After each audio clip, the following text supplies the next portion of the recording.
Let me see if we're live or not. And they ass probably still asleep. Mm-hmm. Mm-hmm. Totally Yeah, we're unexpected. live, we're live, we're Mm-hmm. live, we're live, we're live. We are live.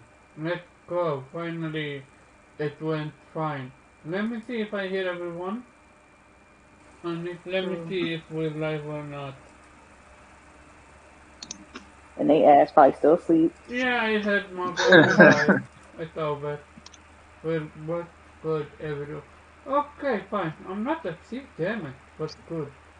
Sup everyone. Game player in the house, I bet. We're gonna have a great conversation.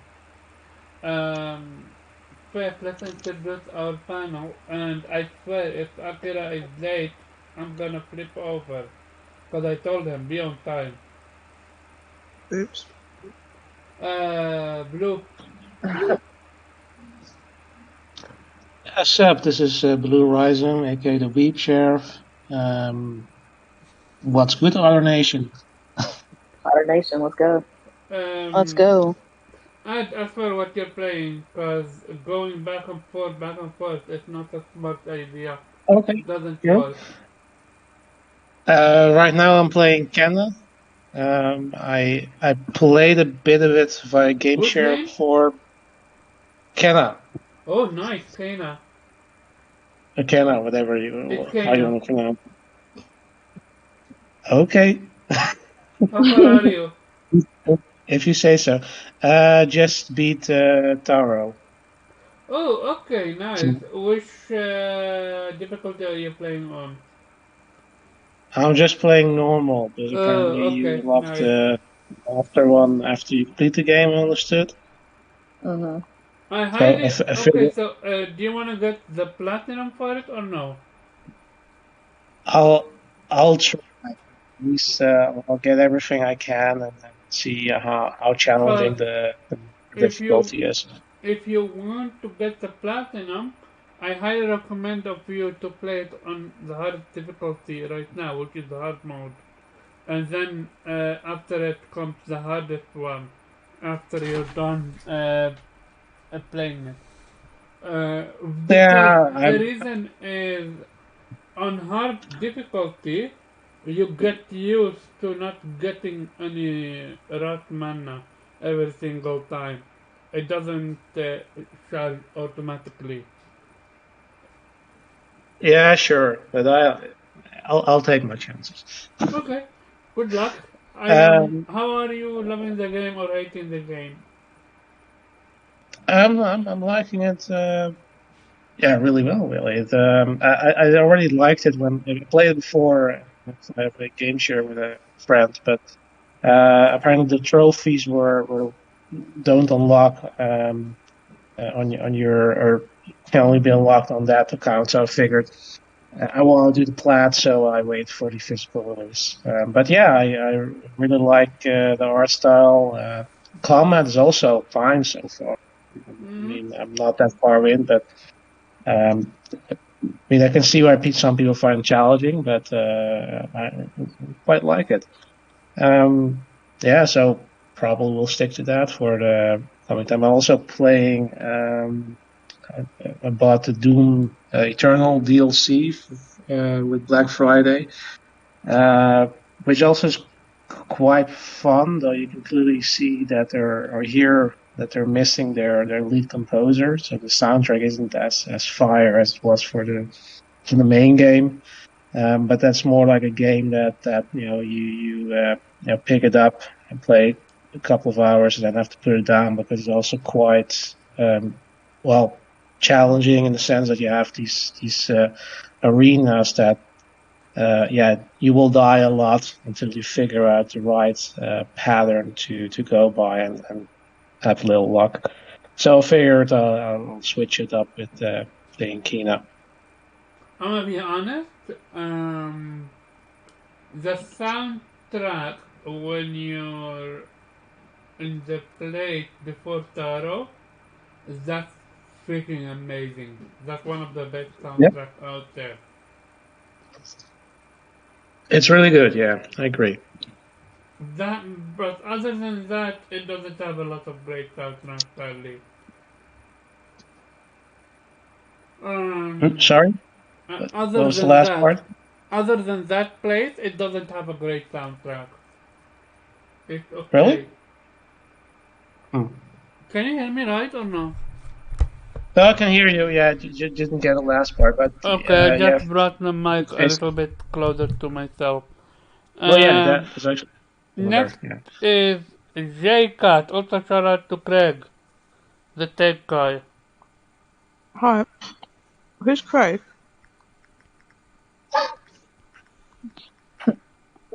Sorry.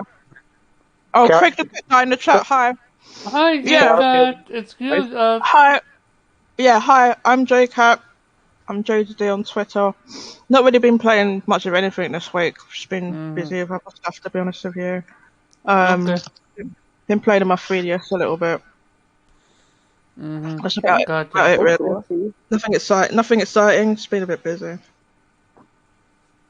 Gotcha. Okay. Congratulations on PlayStation 5 in your truck now. Let's go. Mm-hmm. Yeah, right. Talk about So an I had the upgrade. PS4. Right. I had the PS4 and I was like, nah, I need to upgrade now. So I was able to get one. Turn up. So what you playing? Dude, I've been sorry. oh, I've been playing 13 Sentinels, Oh, Borderlands nice. 3, probably some Sackboy now. I love Sackboy. That's one of the best platformers out there. It's funny. It's amazing when it comes to soundtrack. It has Yep. some of the best music out there. Catchy as heck. And Agreed. the platforming is so smooth. Mind you, I played it on a 30 FPS, so I'm pretty sure you're playing it on 60 is Yes. gonna be bunker. And the Mm-hmm. best part is the upgrade that you get makes the game a lot more fun. The only issue I have with it is recycled boss fight, which again, no, that's an L, and the story is down a mill. I feel you on the recycled boss fights. Yeah. Yeah, but despite that, overall, the Yeah, it was still platforming great. levels The themselves platforming, and the oh my music, god. I feel like make up for it. Mm-hmm. Other than these two, what else you playing?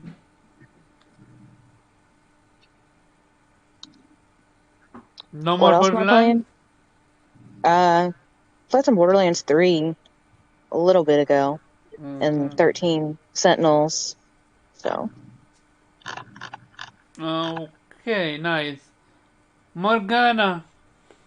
What's it's Morgan, aka Morgana, aka Chill Bandit. What I've been playing, recently picked up Demon Souls. Not sure why. I'm punishing myself. Um, Nice. Prepare to Die yeah. edition. Oh a yeah. secret masochist. Yeah, exactly. Just beat my first boss, the Phalanx boss. So that felt good. But I'm learning I can only take a little bit of Souls games at a time. Like I can only play for like an hour or two. Then I have to take a break and play something that I'm actually good at to make myself feel better. Because yeah, I have been raging, but it's a learning process. I hope that I can push through it and Is finish this your this first game. time? Yeah, this is my first time playing Demon Souls or any Souls game. Well, that's not true. I played Oh. Bloodborne, but it was for like 10 minutes and then I quit and I was like, nah, this ain't for me. So this is like really the Okay. first Souls game that I've really given a try, you know? So, yeah, I'm excited. Gotcha. What are you rocking character-wise? I have the Magician, like magic Oh, person. you're basically on easy mode. Yeah, that's what I heard. That's what I heard. I was like, they were like, yeah, Yeah. like when I posted that I got the game, people were telling me, okay, it's your first soul game. Yeah, pick the magic build. That'll be easier for you. And I was like, okay. Yeah. so, so that's what I've been rocking with. Freaking finally. Oh, sorry, it's a little bit unrelated, but I had something in my mouth from when they pulled my tooth and finally gone. Hey. It's nothing more satisfying than something finally getting out of your like tooth. Yeah. When you finally comes out. Yeah. So sorry about that. Oh, you're good. How far are you, if you know? Like, can you tell in Demon Souls? I have no idea. Like, I literally You can just kinda tell. It depends where you're at. Like, for example, I'm at how many bosses the have you beginning. beaten? Just one. Like, I just got it yesterday before yesterday. Okay. Yesterday, one of them days. Yeah. So I'm still at the castle or whatever. How is the Yeah. SSD? Oh man, it's good, and the game is like gorgeous. By the way. Oh Like, yeah, this is I one was of like, the wow. best Like, looking game out there. Absolutely. I was like, Jesus, this Yeah. like it's kicking my ass, but it's pretty. Like. Oh, okay. If it's kicking your ass, it means you have seen the SSD doing overwork. Oh yeah. I come back instantly. Like I don't even have time to get mad and cry because I'm right back, and I have to have my guard up again. Like, oh, I'm right back into You're the so action. lucky. You're so lucky. Can now imagine if you didn't have the PS3, SSD. How would right? that The make you original game. feel? If you had to Oh wait man. 30, 40 Oh, I would have seconds. quit. I'm gonna tell you right now. If this was like the PS3 and the original Demon Souls, and I had to wait like 30 seconds to a minute to come back after dying as many times as I've died so far, I would have quit that game. I would have Yeah. quit. I was like, yo, I'm not waiting another minute, like just so I can die instantly and have to wait another minute. Like, nah, I would have quit. That SSD, I swear, it's saving a lot of people right now. It's saving this game for me at least. Like, yeah. Nice. And Mr. I was late because Tales of Arise Ooh. is kicking my behind. Stop, Akira. Yo, what's up? Sorry, man. I have this Tales of Arise addiction right now. Although Hey, it's nothing wrong with it's that. been like that recently. Like if you notice, I post a lot of gameplay. That means I got an addiction for it. So like Lost Judgment and Yeah, Lost Judgment every Tales day. of Arise. Yeah, basically, if I post gameplay a lot, then that means I have an addiction. But yeah, Tales of Arise, man, it's amazing. Like I thought I Whoop was whoop. done, to be honest, but then the game kept going. To my surprise, I thought I was already fighting the final boss because of how they set that up. But it seems like it's kind of a fate ending. Then there's like a plot twist, and the game is way longer than I anticipated. Got almost 70 hours on it, and I'm still not done. Still a lot to do. I might actually go for a platinum for this one. Nice. But yeah.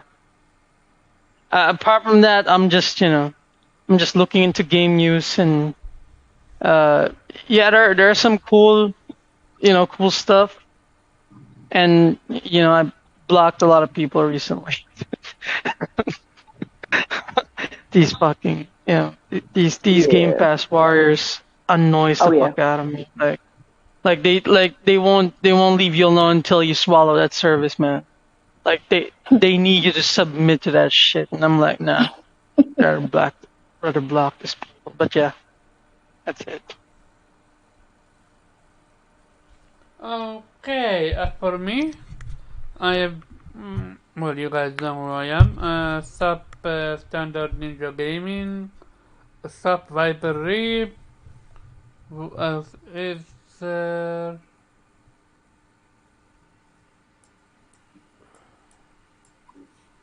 Nobody. Okay, I am playing an old game. I skipped, not per se, I skipped on. I actually started and I didn't enjoy. I had absolutely no idea what's wrong with my brain back then. Brain dead, I guess. Because this game is amazing. It's called Crosscode. It was for $10 on PlayStation Store. Like, as much as I'm broke, I needed to play that game. I I bought it and it's so amazing. It's basically Metroidvania, but here is the kicker. You have normal attack and you have something that you're literally shooting up, almost like volleyball in a way. It sounds crazy, but it's an amazing game. It doesn't have voice acting. It have okay music. I already posted a picture on my Twitter account when it comes to excuse you, Chris Righteous. Come join. Crosscode is fucking amazing, dude.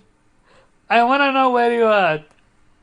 Come join, come. You have the access to Discord. If you can't, come join. Shout out to Chris Righteous. You know what's up.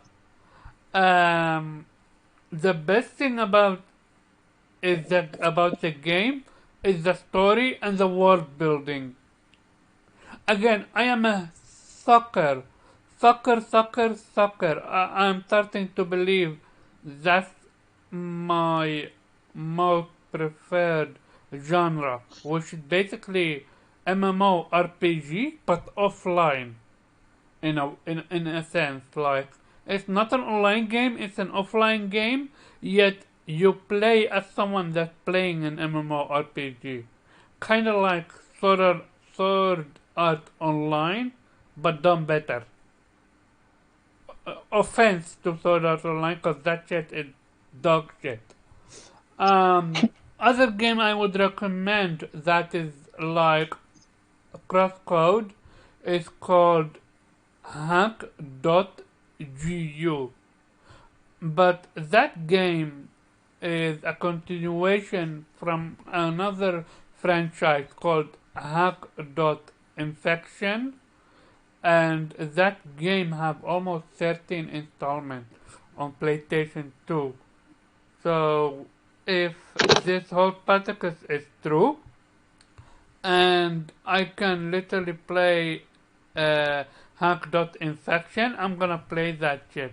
I already played hack.infection on my what's called what's the name of that shit? Emulator, and believe me when I say this, the final boss of the very first disc, no,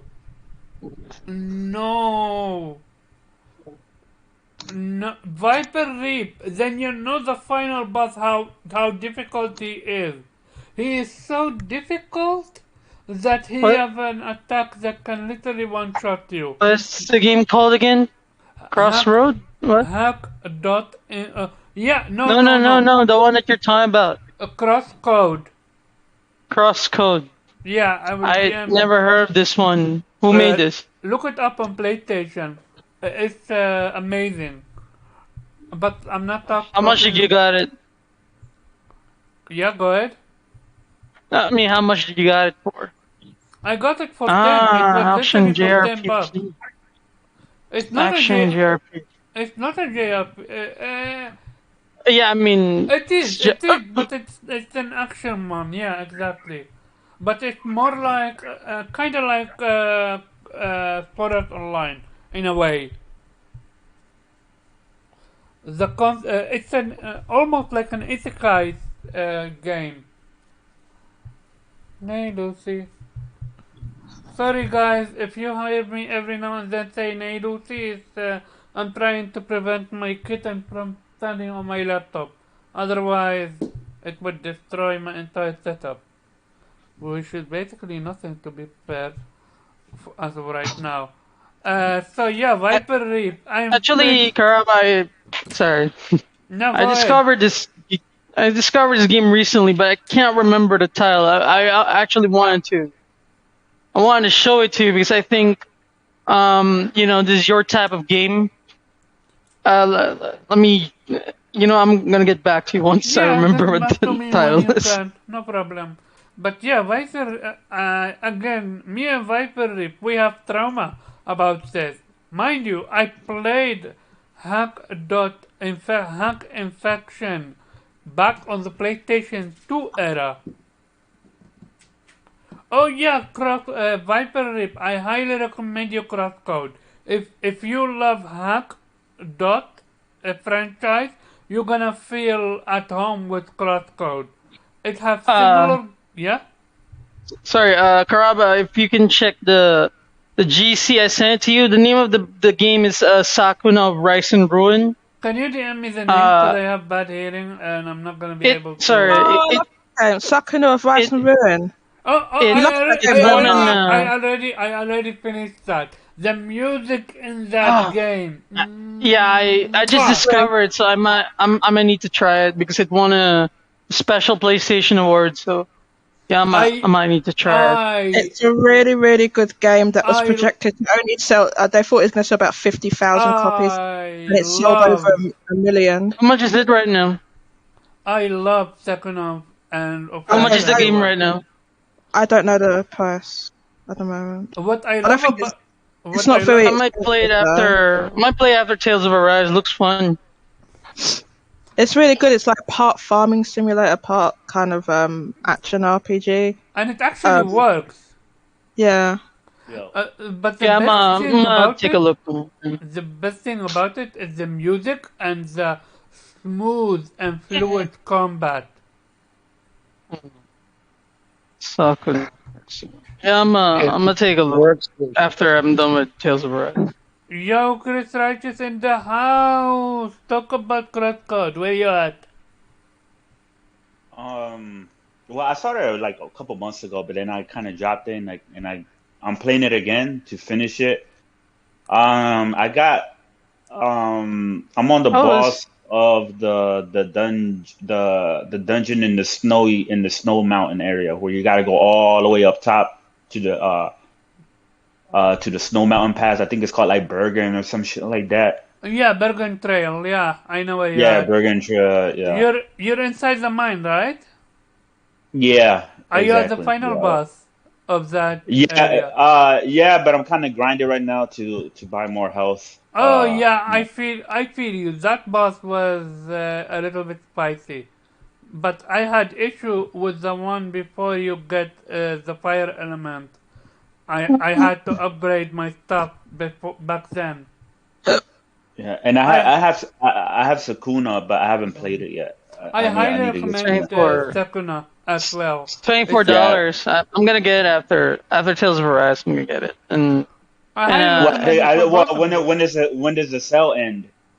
Oh no! It's on sale. Yeah, that's right. It's originally 40. I am pretty sure the sale is already ended. I think. No, it's still going. You know what? I just saw the price.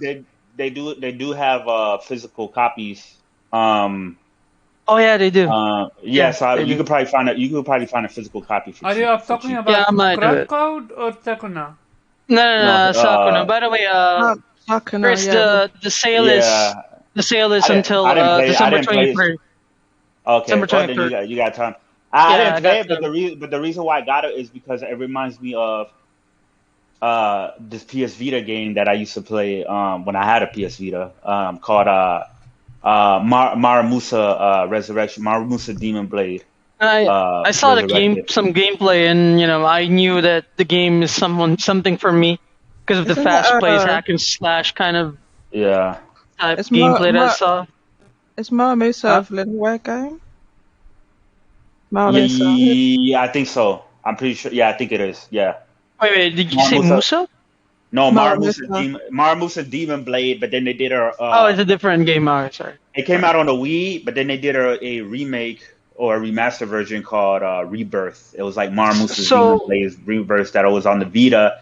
It's one of the best 2D side-scrolling action adventure games. It looks, and that's what Sakuna. Like if you look at the gameplay, like Sakuna looks just like it. It looks just like it. But game looks badass. That game was badass, man. I wish they brought it to the consoles. Sakuna seems to be like PlayStation 4, Switch, and PC, basically. Yeah, Sakuna. It is available physically as well, and there's a really nice collector's edition. I got the collector's edition. To be fair, it's wait, not there's a collector's edition? exactly the same gameplay as Muramasa. That's more refined. This is more, I say, a little simpler, because there's also the aspect of the farming simulator part that directly feeds into the gameplay. But it's still a pretty good game. Sakuna, yeah. It's still a pretty I'm good kind of game. thankful they gave this award because I would have not discovered it if they did not give it. To be honest, yeah, really, I got a it's been reason out for it. So I've never so heard of it. It came out. It I've came never out heard of it. like more than a year ago. Yeah, more than a year. Yeah, it's crazy that I've never heard of it. It's my type of game, and I'm really surprised I've never heard of it. It went pretty much under the radar, yeah. But it's pretty did, good. yeah. It sold really, really well. My only criticism to it is that, by the end game, there's sort of a reboot basically where you have to do a lot of things again. That kind of bummed me out at that point because I was kind of want to work towards the end game, just get more powerful, and it sort of resets you at some point. But other than that, it's a pretty good game, and there's lots of content there. Oh, and there was an announcement that they're making new content for it. Which game? Oh, even better. Which game? Sakuna. Oh, new content for Sakuna. Oh, sign Yeah, the fuck yeah. in. I am Yeah. so down. I need to admit, I couldn't beat the final, the hidden boss. He was too spicy for me. I might need to go back, but I love that game. I truly love that game. It's so fluid. It's got nice skills. It got great. It got a little bit of a paper thin story, sadly, but the music and the gameplay carry the story and the characters. I'll put a link. I put a link in the chat. I don't know if it's working because I'm not a mod, but for that Mar Musa trailer, so y'all can see what it looks like. It's kind of like Odin Sphere. I know what that is. Yeah, that's also by VanillaWare. Yeah, it's VanillaWare. Yeah, I've seen. I better watch somebody else. I haven't played it. Watching these type of games, right, from IGN, they make the game look like it sucks because the player who's playing sucks as well. So, I'd rather watch someone who can play it good. Standard Ninja Gaming, we're gonna get through that. That's the very first topic we're gonna talk about. I'm saying, man, so some of these journalists make these games look boring even though they're not that boring, you know what I mean? Just make sure you say alleged when you talk about that. Wait, what's up? Oh, yeah. Okay, so no, I'm just saying.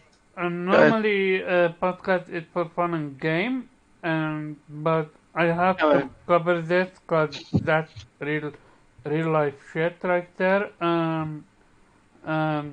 They caught the vice president. Oh, no.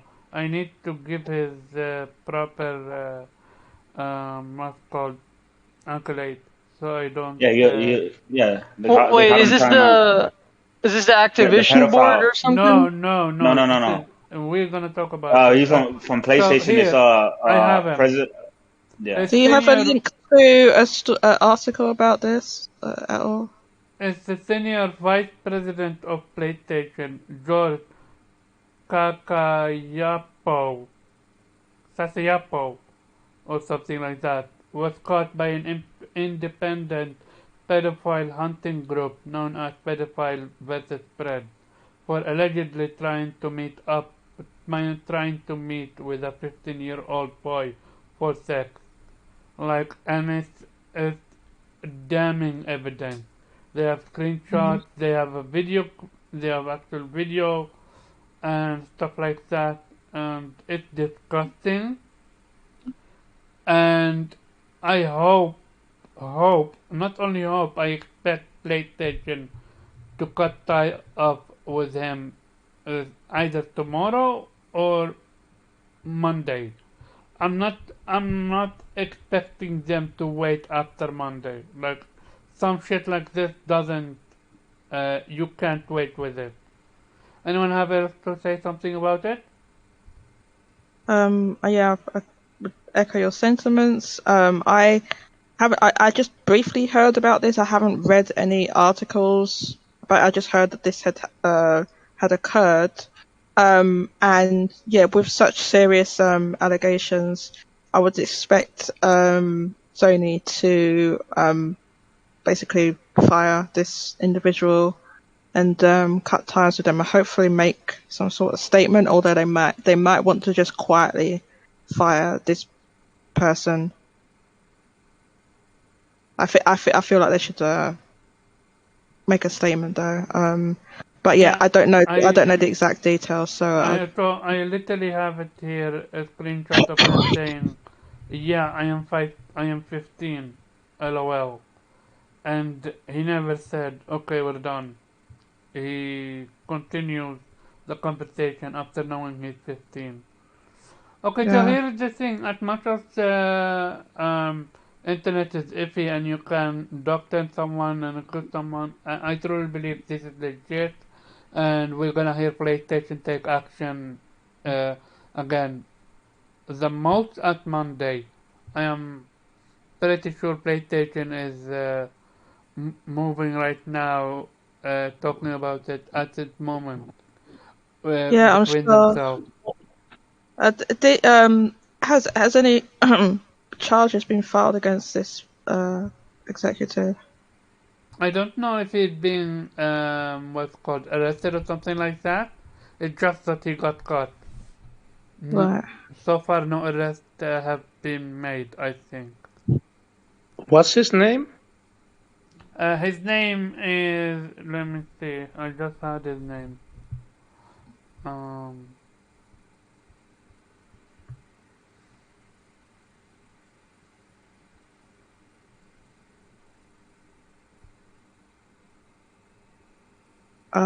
Is there any? I literally just had him. What the hell? Jafe. Oh no. Oh yeah, here I found him.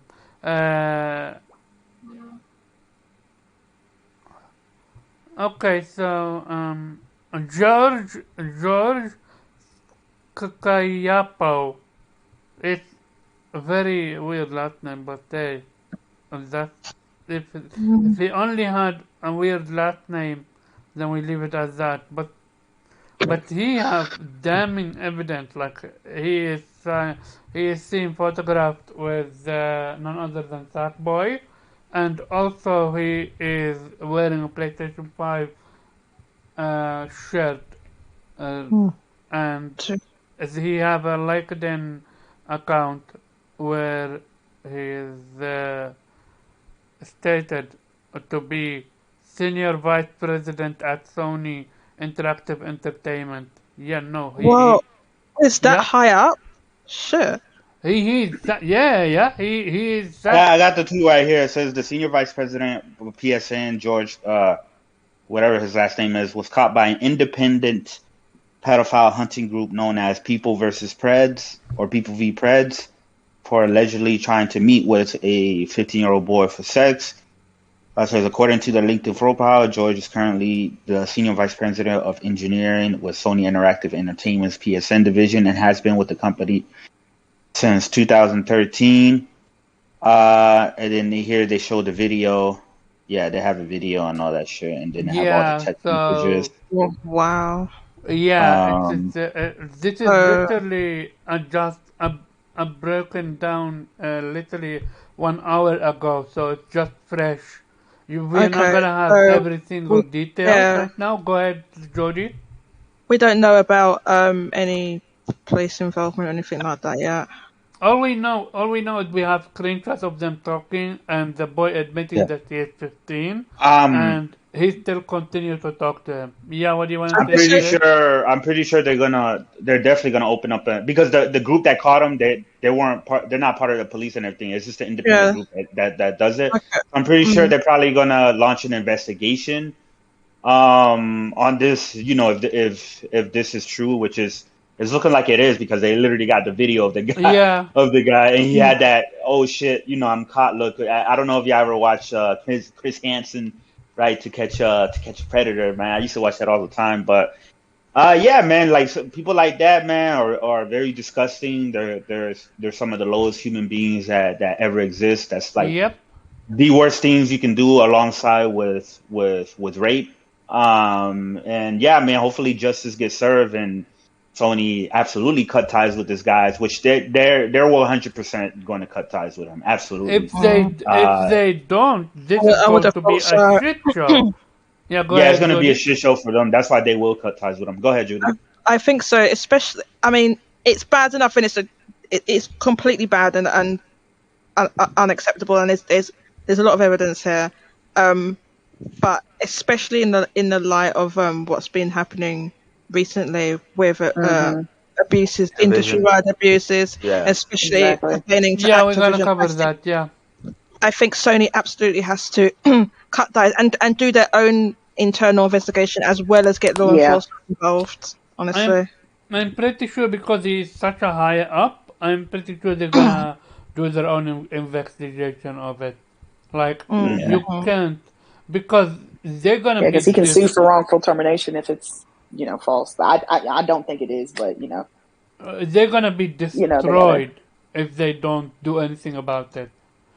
Oh yeah, they're gonna launch an investigation. He's gonna be forced to be put on leave, probably without any pay, probably without any pay, and until they get all the details. And they're gonna cut him. Chris, do we know where this happened? I'm not sure. Let me look, Jody. If you go to our group, it's literally the second last what's called a tag. The tipster one, right? The tipster tweet. It's literally by the name of Sir Dr. Dre the Great. I wanna have him on the show as well. Here, I'm gonna DM it to you. What in the Twitter? I'm gonna DM it They to will. you. Okay. They will cut ties with the guy because they spoke up about Activision, and it's kind of hypocritical. I sent the thread to you, Jody, so you can look at it. Okay, I just sent it as well. Thank you. Thanks. So, they're gonna get crucified if they don't. Exactly. Cut ties with the guy. No, absolutely, yeah. They're definitely gonna cut ties with him. That's for sure gonna happen. Akira, if I remember correctly, this happened with the dude that created what's called a favorite manga or anime. I forgot what's his name. Rurouni Kenshin. Yes, Rurouni Kenshin. He was accused of pedophilia. Yeah. And they had to cut ties with him as well, right? Yeah, they need to. Yeah, his case is ongoing. It's a long case, to be honest. But yeah, they need to cut ties with him. Once the case is over, it's just how it is. If that shit is proven, then he has no career anymore. His life is over. Yeah. By the way, I just wanna put an emphasis on this. There is time for console war. There is time for banter. This is not one of it. If you're an Xbox fanboy and you're listening to our show, don't, and I repeat, don't use this as clout and ammunition. That's not it. Oh, they're going to. No, this has nothing to do with anything. Absolutely. They already are, Omar. Yeah, I I know, and it's disgusting because if this was on PlayStation, Xbox PC, and I would have called it the same. This is the most important thing is that that some action is taken against this guy. Something. It doesn't matter what company he works for. That's exactly. A piece of trash is a piece of trash. It can literally be your. And listen. Yeah. No, I was gonna say, and companies don't have full control of whatever their employees do in their free times, right? So this guy, Yeah. a PSN president by day, but then a fucking pedophile by night and shit like that. I'm pretty sure he kept that to himself, and nobody in the company pretty had an idea what was going on with this guy. Yeah, So I'm pretty you sure can't when blame the whole company. PlayStation hired them, he didn't tell them, oh yeah, by the way, I am a pedophile, so I still get What? the job? Oh God, Right. I'm reading this. Oh Jesus. Yes, Jody, what do you want to say? Nah, she's reading the text I'm reading. messages. Yes. Yeah, that's But crazy. I don't know what this. Okay, I'm not even going to say it because No, go ahead. It's okay. no, Go I'm ahead. not going to say it because it's like I don't want to be like no, I don't want to say. I'll talk to you off the. Okay. Hey, just to be clear, you just mentioned the author of Rurouni Kenshin, but he actually still has a career. He only got a fine of 200,000 yen, and he's still continuing his manga. So Oh not wow. everybody gets. Yeah, but he's so hated in Japan. Like Ishiro Oda, the creator of One Piece, interviewed Yeah, him, and people were yeah, livid at Oda. he worked. Yeah, he was once an assistant to him. So Yeah, that's and how they're connected. people were fucking livid. How dare Oda interview an expert and a pedophile? Like they Yeah, but were yeah, mad. he was able to resume his serialization of the Hokkaido arc of Rurouni Kenshin. So yeah, I'm not sure how much consequence he actually got for these charges. Maybe Mm-hmm. outside of Japan, I'm not sure I think his career is still fine in Japan. Sadly Okay. enough. Okay, so this is a gloomy topic, but we're gonna go to another gloomy topic and then call it a day. One cut to gloomy topics. And here is the thing. I started the show for having fun and stuff like that, but if there's breaking news, if there's important conversation to be had, I'm not gonna shy away from it. Like, this is not a platform where I am gonna be just solely focused on gaming.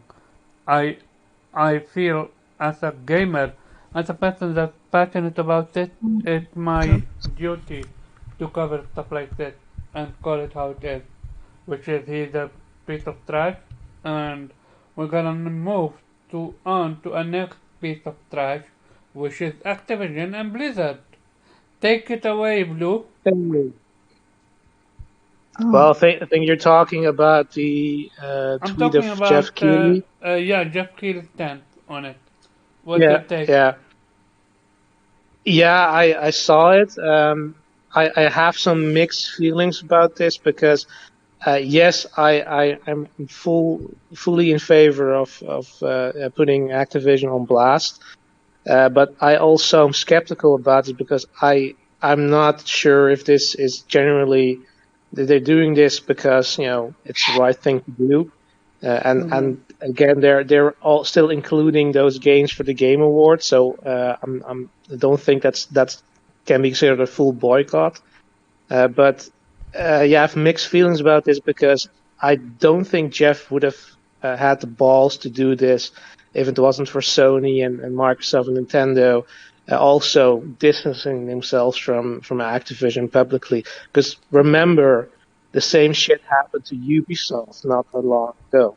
They also had a lot of issues with employees getting sexually harassed, or even some cases raped by high-placed individuals within that company.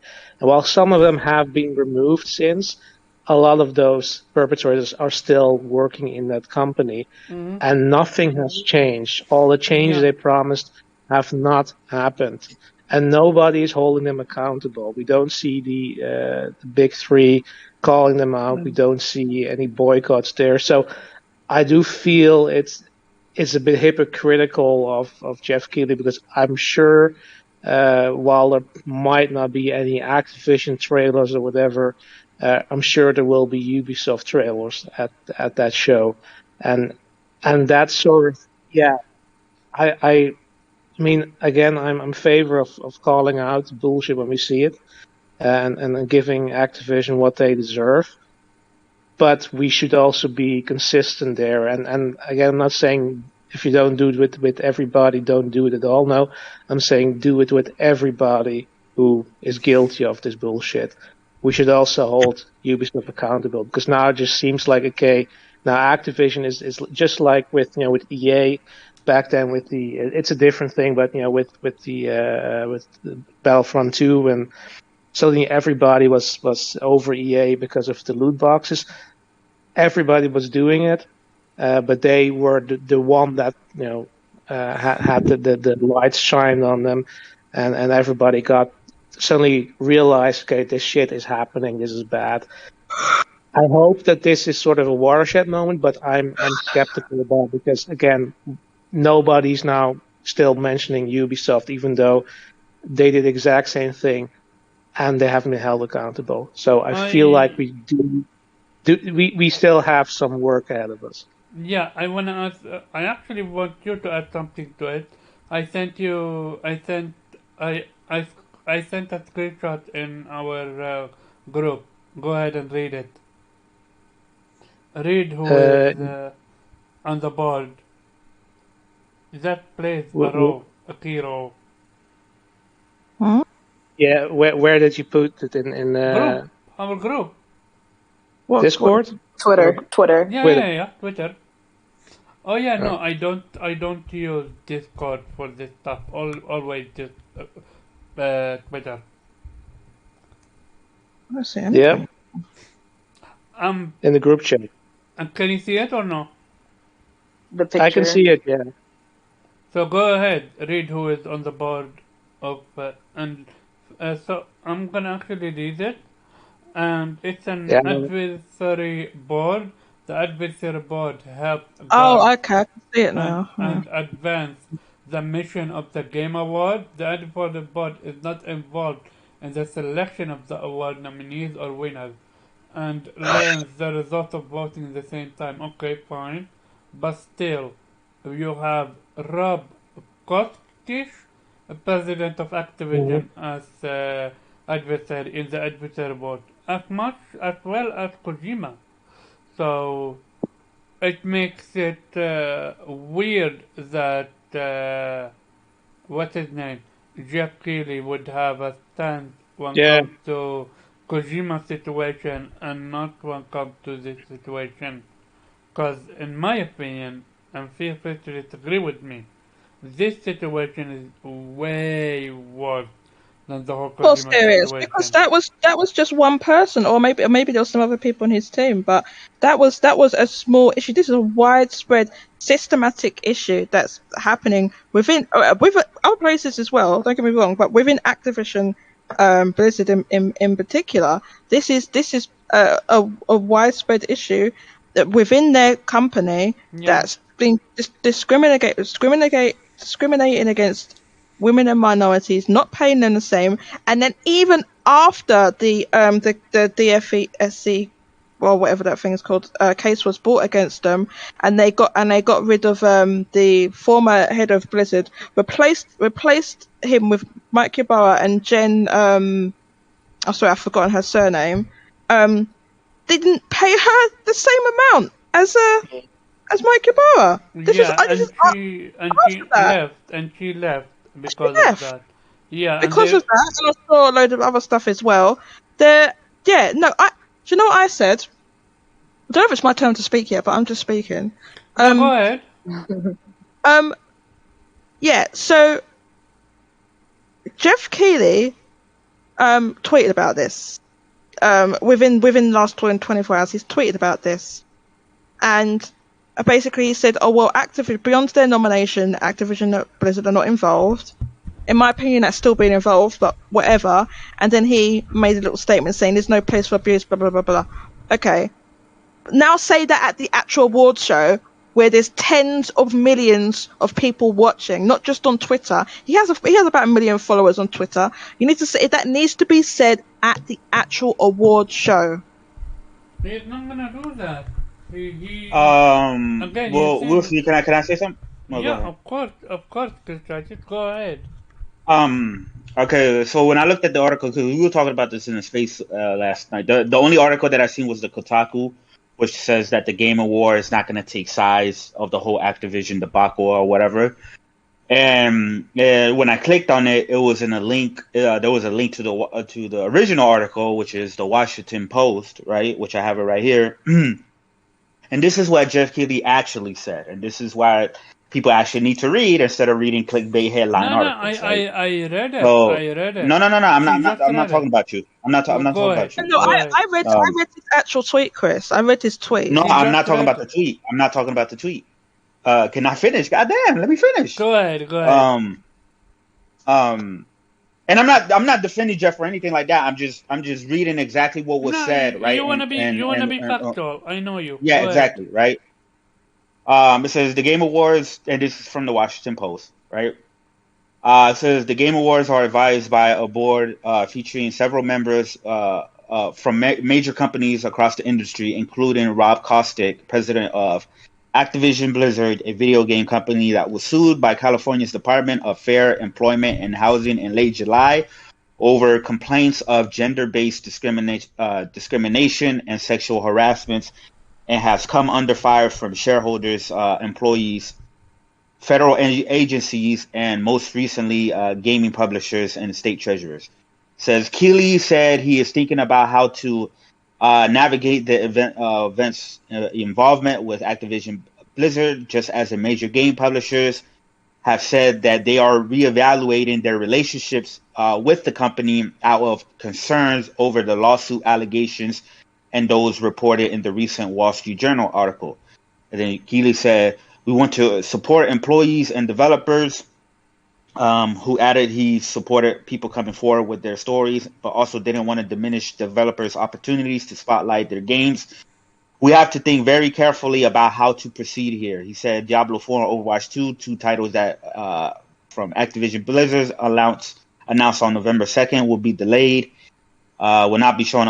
Whatever. Blah blah blah. So okay, then it goes into something else. So right here he says The problem is with what he did is he actually had to literally damage control.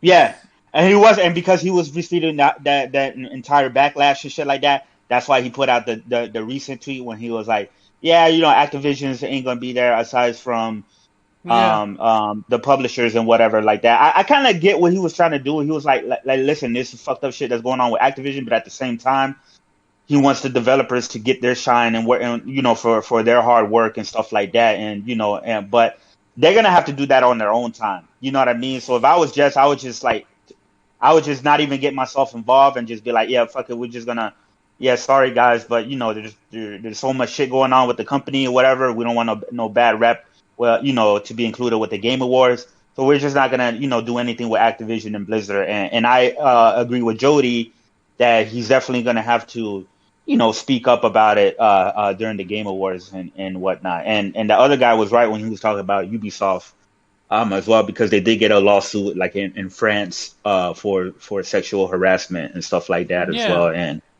And not a lot of now there wasn't as much backlash for that as there was for the Activision. So I don't know what's changed since then. But it wasn't that he didn't really say, "I'm not taking sides and I'm just gonna show this shit anyways." He was just like, "Yo, we know it's fucked up shit going on. We reevaluated how we're gonna do this stuff, because at the same time, I do want to show off the developers' work that happen to work for Activision and Blizzard." So, yeah. Which is, in my opinion, not a smart move to do right now. This what, Omar? I said, can you hear me or am I low? No, yeah, I heard you. You said it's not, in your opinion, it's not a smart thing to do right now. Yeah. Okay. Yeah. Because Sorry. when you're a person that big at the level of Jeff Keighley, let's be real, he is a big person, and he have a lot of followers and a lot of power at the background. You should put a statement. If you want to talk positivity the entire time, and you want to back your friend Kojima, then you should also make a statement at the award The show. problem is At the the actual problem award. is when he says that he doesn't want to take a side, he's taking a side. He already Because did. the He one already who- took us. Basically. Yeah, but he didn't. That's not what he said. I literally just wrote, just read his quote. He didn't say that he's not taking sides. That's not what he said. People started saying that, but that's not Okay, sorry, actually then what he I'm said. misunderstood. Yeah. Well, I thought that's what he said initially, but okay, then I stand corrected. But still, in general, the point does stand. If you say I'm not going to take a stance on this, the one who benefits from that is Activision or the perpetrators, right? So Yeah, they 100%. want us to shut up about it and don't talk about it and just go on our daily lives and forget about it. But the thing is this does show you the inherent hypocrisy and inherent problem with it, is that it sort of is lip service, right? They try to minimize the exposure for Activision, but in the same hand, okay, yeah, we're going to still show the games. We're not going to say the guy who's in our board, who's from Activision, has to leave. No, we're going to keep that. We're just sort of at the moment try to basically protect our own brand, the Game Awards show, by taking a stance that doesn't hurt us too much, because we still have to protect the relationship with Activision. And, we'll go back to business as usual when this all blows over. That's what I'm reading into this. And I think that's probably the sentiment there. I think this is more a business decision than really a position of, okay, yeah, this is wrong. We need to do something. And that's the unfortunate reality of it. In the end, it's business, and they care more for the bucks, for the relationships they have, than for the real social issue. And sure, I'm not saying that Jeff doesn't personally care about this shit, but Jeff is not just his own person. He also has to protect his brand, protect the company that he's working for, and they need those companies. They need those publishers,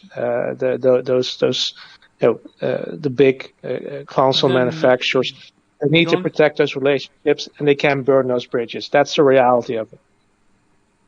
Actually, so then what's more important, burning bridges or standing on the right side of the history? The right side. But people, I mean, it depends. When literally PlayStation and Xbox and Nintendo all came out and denounced them. Yeah. Yeah, for now, but they're still gonna release their games on their platforms. Yeah. So. I mean, yeah, I agree. I agree with you, Chris. I mean, they it's not exactly like they've removed their games from the digital stores or anything like that. I do want to see actions behind those words personally from those companies.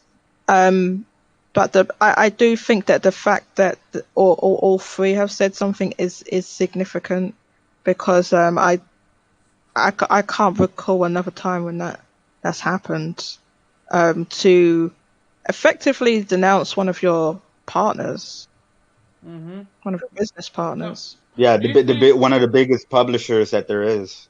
Yeah. Do you think it's way too easier for us to talk because we are not the one involved in the whole situation? Like, it would be way difficult to talk, to actually do something about it if we were if we knew Activision and stuff like that. Well, definitely, it's always easy for us to just talk about this from our armchairs. We're not in the situation.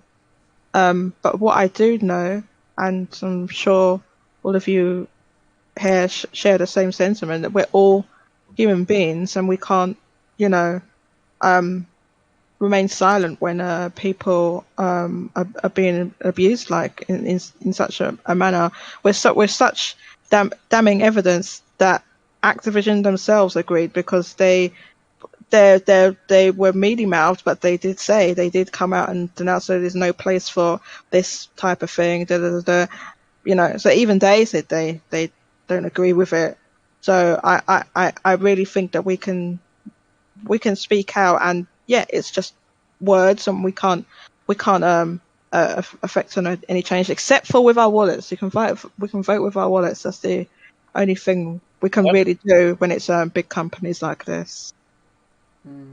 Gotcha. And I personally believe that despite the fact that people will always say, yeah, okay, it's not going to boycotts don't really do anything, or it's going to hurt the developers. I mean, the developers are already getting hurt, right? And even if the company makes record profits, even Activision in the past, the recent past, has fired people after making record profits. So it's not really, you're not really protecting the developers. That's just what the publishers or the corporations want. If we boycott the game, sure, it's not going to make a big dent, but it's going to make a dent. And if it's going to make a dent, shareholders get nervous, and maybe they're going to ask questions. They're going to ask for at least the appearance of change, or at least take some actions so that the public sees something changes. And even if the reasoning is cynical, they're doing it for profit reasons, for image reasons.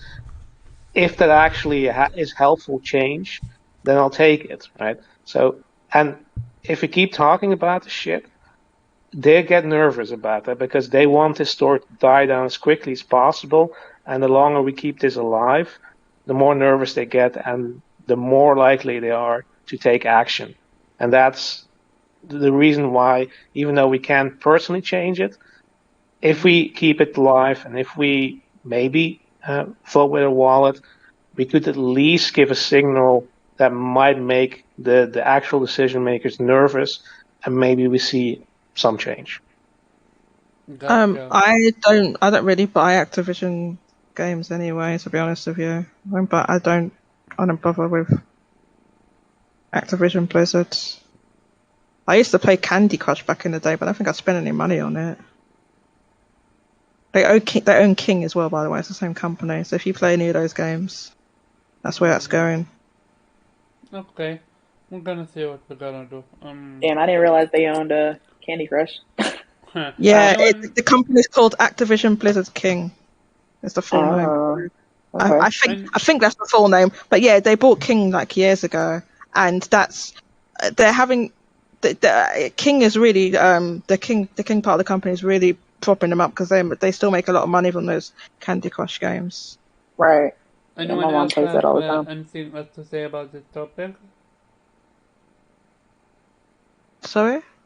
Anyone else have anything else to say about this topic? Nah, we can move on.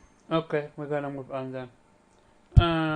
The next topic, which is not celebrating, but more like, we're actually gonna celebrate Guerrilla Games because they're doing something amazing for none other than Kay.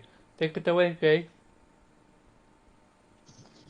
Oh, yeah. So I posted a video of my daughter reacting to the reveal, the initial reveal. Our daughter. Yeah, our daughter. I'm sorry, Morgan, and my daughter. Of her reaction to the reveal of Horizon Forbidden West from back like in 2020, and they saw it and they were really touched by it, and they said that they wanted to send Audrey something for her support. So we're waiting on that. Nice. I'm excited to see what it is. Mind you, you already commented that you already got That's what's up.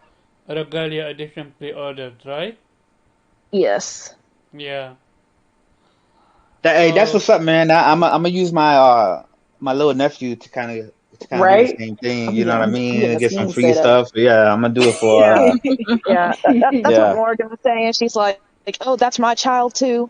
We're gonna set up a racket. You know what I'm saying? I'm gonna do one for Elden Ring and God of War and shit. So there you go. Yeah. There you go. So as much as this is such a heartfelt story, it made me think a little bit like, do we view companies like celebrities? So say that again, please. I'm gonna be a little bit louder here. Can you guys hear me He said, better? "Do we review?" Yeah, no, you're good. He said, "Do we review companies as celebrities?" As celebrities, exactly. What? Not, No. no, not necessarily. I mean, yeah, like we I know of actually them and stuff like disagree. that. We do. Like, That question makes no sense. Companies are not people. Well, legally They in are. America. They are not I'm not in America, and neither are you. So They are not people. They are not people. Always. Jody, understand what I mean first before you think what you think. They are Oh not. yeah, please, please, They are please. not. They are not people. Factual.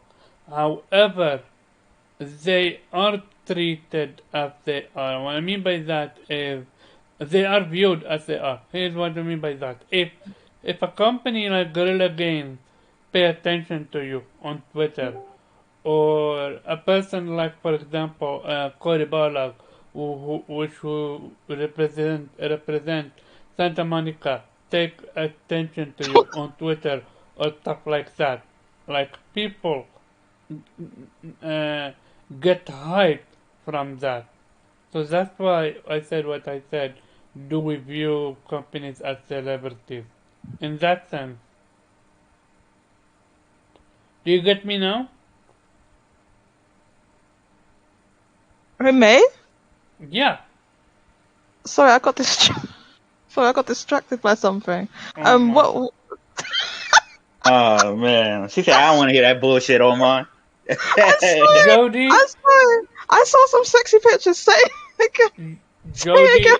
Jody, Jody, I came from a fucking place where a dude said that people interrupt a sentence different from others. So trust me, I'm not on that bullshit today. I'm joking, but real talk. I explained how when a company pays attention to people like us, we get Hmm. excited by it.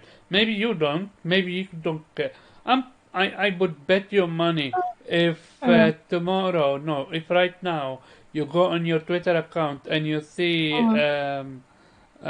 the official account of either Atlas Atlas, or Shin yeah. Megami Tensei have liked one of your tweets or retweeted it, you're gonna be through the moon.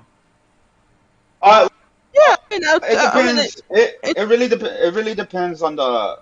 Like for me, for something like that, like if a company like likes or retweets my shit, which Chris Ratchet, wait, you're gonna um come next, but I'm curious what Jody's but gonna say. We're not gonna thank let her off the hook. Chris jumping in.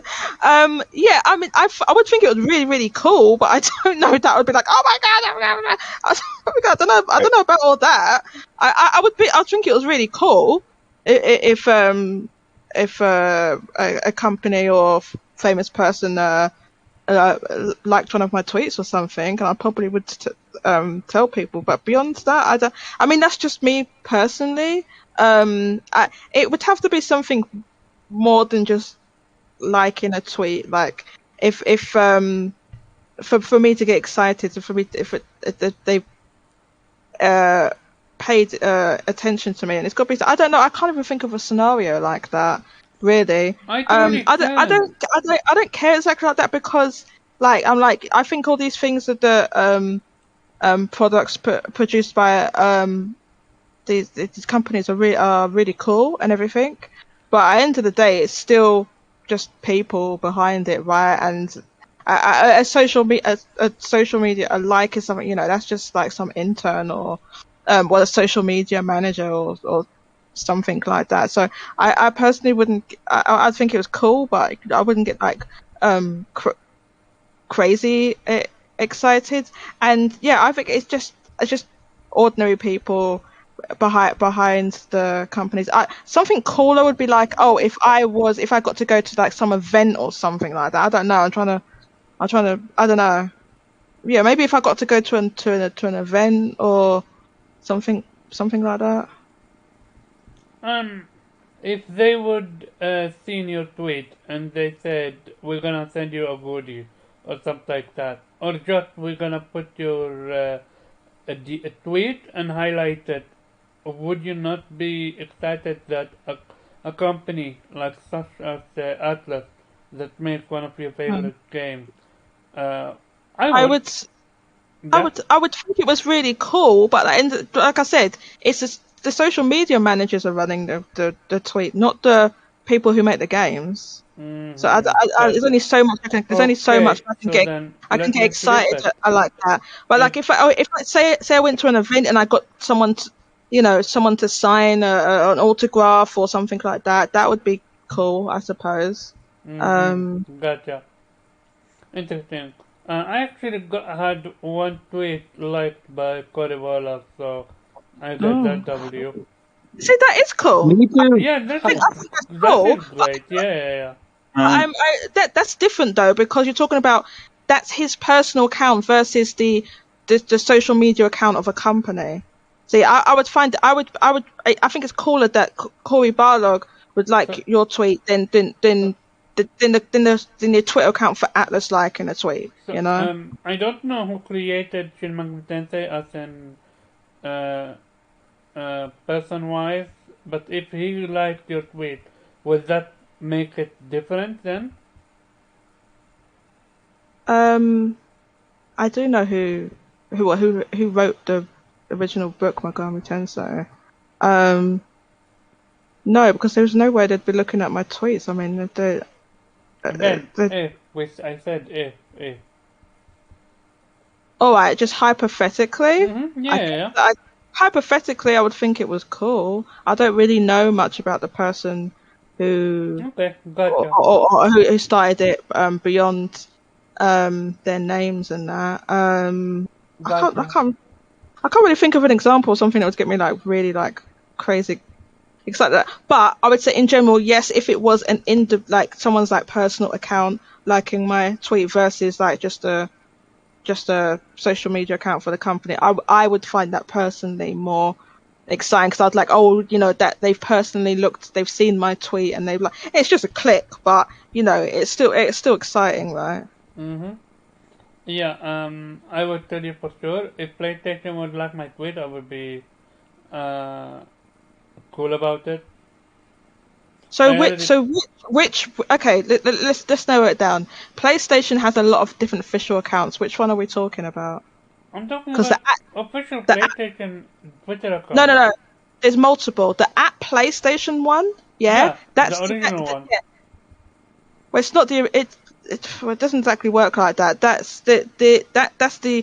use PlayStation for English, for their English speaking tweets, for because most Twitter's an mainly English website, right?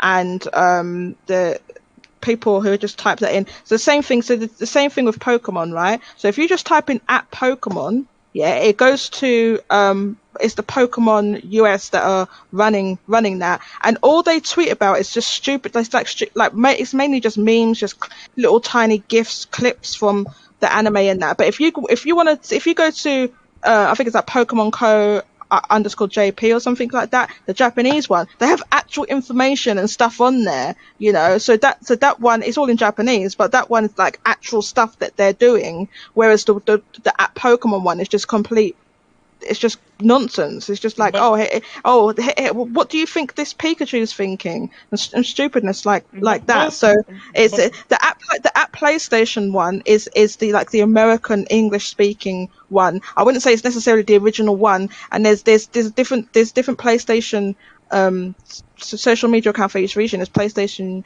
UK, there's PlayStation JP. Let me cut you off for 1 second. That's literally almost the original, perceived to be the original one, because they are the ones that break through when a new event is happening, when a game is released, and stuff like that. They are more involved than the Japanese version. Maybe because I don't. No, it's time. Well, yeah, because you don't follow them, so you don't know this. They are. It's. No. I'm gonna tell you. I follow multiple PlayStation accounts. Yeah. Mm-hmm. So it's related to your type. Depends what it is. Sometimes they all go out at the exact same time. So if some news is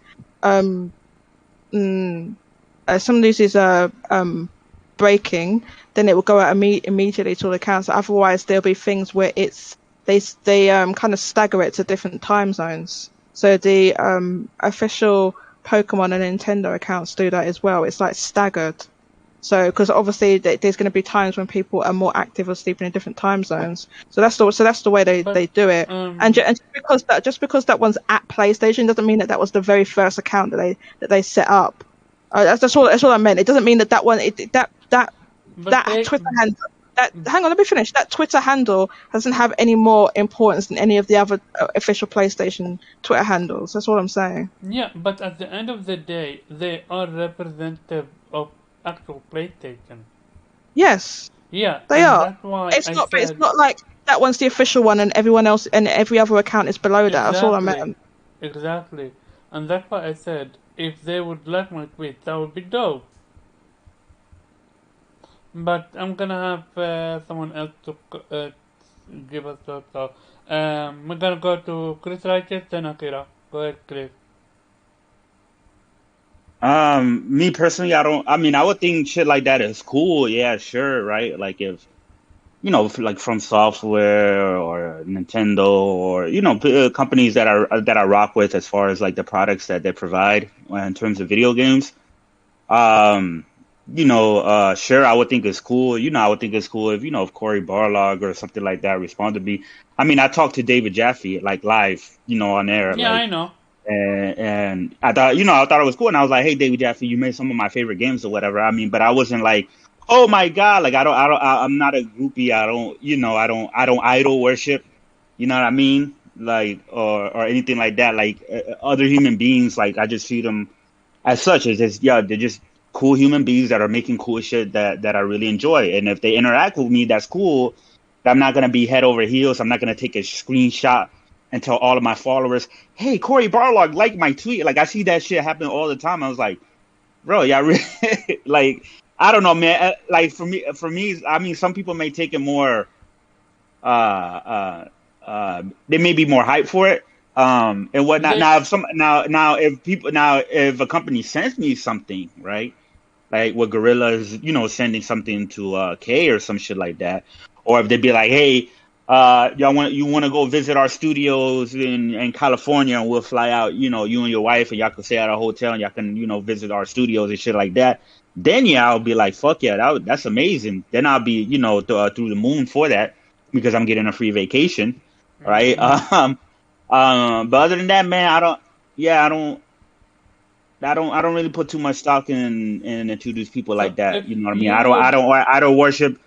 I only worship Jesus. That's it. Nobody else. Okay, so let me put it in this perspective, to make it very simplistic. If a company like Guerrilla Games sent you a T-shirt, does that T-shirt hold more value or less value than if you buy a T-shirt yourself? The same exact T-shirt.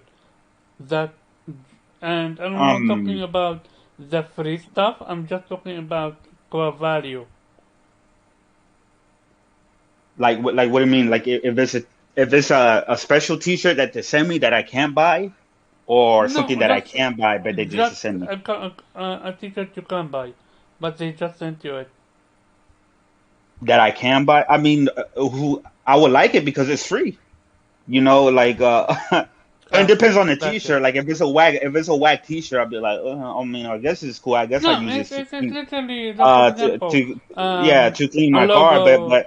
But if they send me a shirt, I'll be like, yeah, this is cool. I would take a picture of it and post it and be like, hey, I appreciate Guerrilla Games for sending me this T-shirt, and it'll be cool. Like it's like I'm not saying like none of this stuff is like it's not cool or I wouldn't be happy about it, right? But I'm not gonna be like, oh my God, this is and crying about it, and I make a video of myself, crying and waving my face like, God, they really sent me. I can't believe, I'm not. That's way overboard. Yeah, that's what I'm saying. Okay, Akira, what do you think?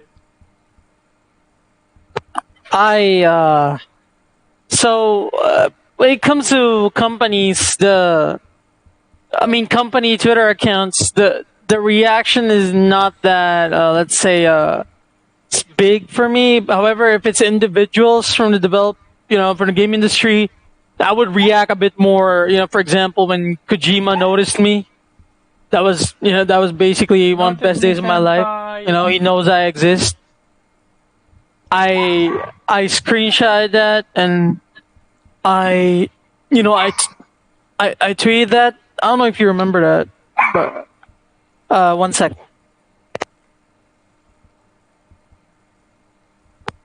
Hello, can you hear me? One sec. Yeah, we hear hear you. Sorry, it's but yeah. So for me, I get hype if individuals notice me. Company Twitter accounts, I made friends with some, with some of the, let's say, moderators, and they're cool. They're cool to talk to, and they know some stuff about the developers or the development, and sometimes they're also being used by the developers themselves, which is when I get a chance to talk to a developer. Which again, for me, if they follow me or they notice me, for me it's cool. I really love. I really idolize people in the game industry. I really believe so much talent in the game industry that I want to meet them all, because I just want to know how they can make such magic on the screen. So yeah, I'm always hyped when I get noticed by any of these people in the game industry. Mm-hmm. Gotcha. Always. What's your take now that you have been noticed by Gorilla Games? So what exactly are you asking? So my question is, do you view them as a celebrity? I mean, the definition of a celebrity is a famous person, and Gorilla is a entity. It's a group of people. It's the studio. It's everyone who works within it. It's a company. So by definition, technically they're not a celebrity because it's not a singular person who is famous. Okay. But people do hold these companies up, and it's a person by person case, because you're gonna have some people where like JCat, like she doesn't care, if she'd be like, yeah, it's cool that they liked it, but she's not gonna be like dancing around and showing it off to everyone, And then you have other people, that like you've seen on Twitter, like Chris Righteous had said, where they instantly take a screenshot and make a huge deal about it, It's just and I'm not saying that's, I'm not saying that in a negative light. I'm just saying that's just what it is, person by person. Gotcha. Here is how I view it. I don't know. I will let Morgana and the rest speak. Sorry, Morgana and the rest speak, and then I will say my piece. Go ahead, Morgana. Yeah, I think it's a person by person basis. Like I've had my tweets liked by companies like Square and Insomniac and stuff like that, but I found it more exciting for me when it was liked by actual people. Like I've had a tweet liked by Corey. Yay! Welcome to the group. And I've also had a tweet liked by Soon Lee, the woman who plays Yuna in Ghost of Tsushima. Oh, nice. That's a W. Yeah, I appreciated that a little more because I noticed she went through my Twitter page and started liking a bunch of my random tweets. I was like, oh, so you just going through my stuff? Okay. Shout out to her though. But yeah, I appreciate it a lot more when it's individual. But if it's a company and they want to comment and they want to send me something, oh, by all means, please.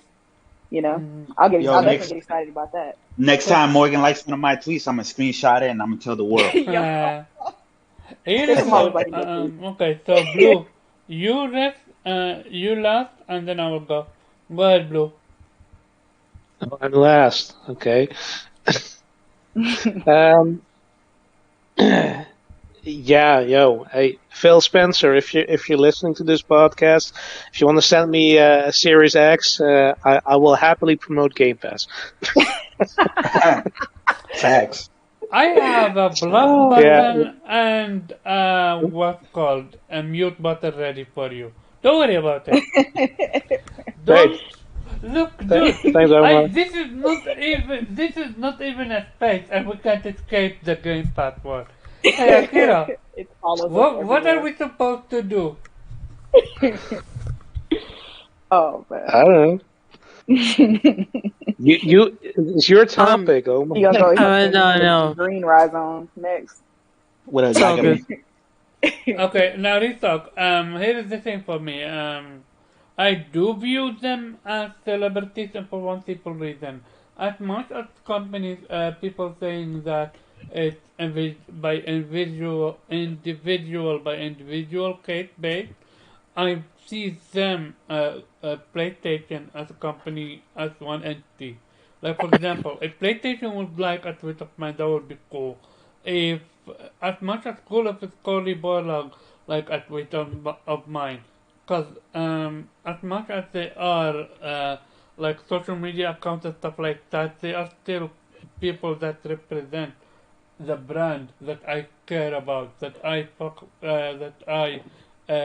play with and stuff like that.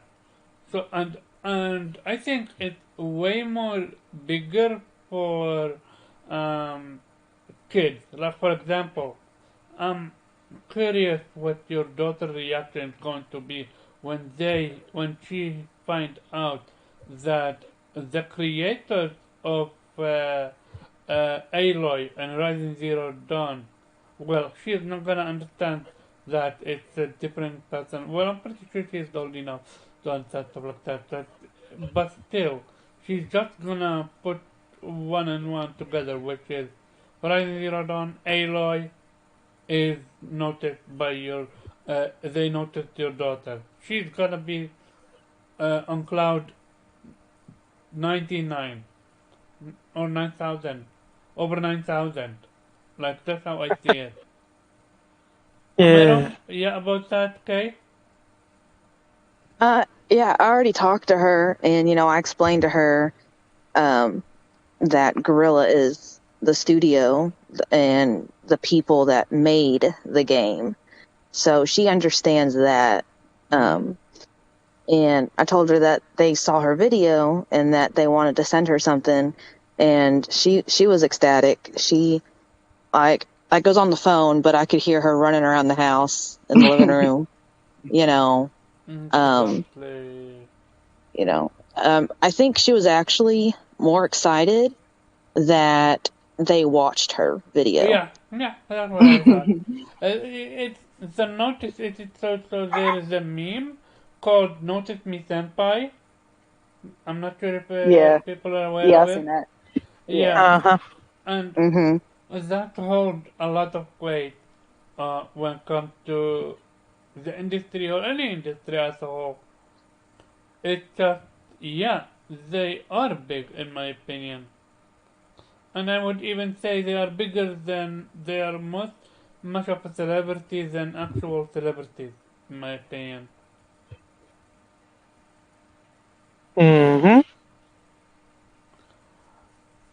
Anyone would disagree with that?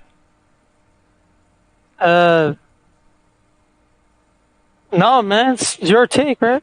It's free to disagree. It's really free. Okay, we're gonna move to the next topic, which apparently shout out to Innate. No idea where he is, but it's cool. Also shout out to the Rec. He is not be able to join tonight. The whole thing with what's the name? It Takes Two.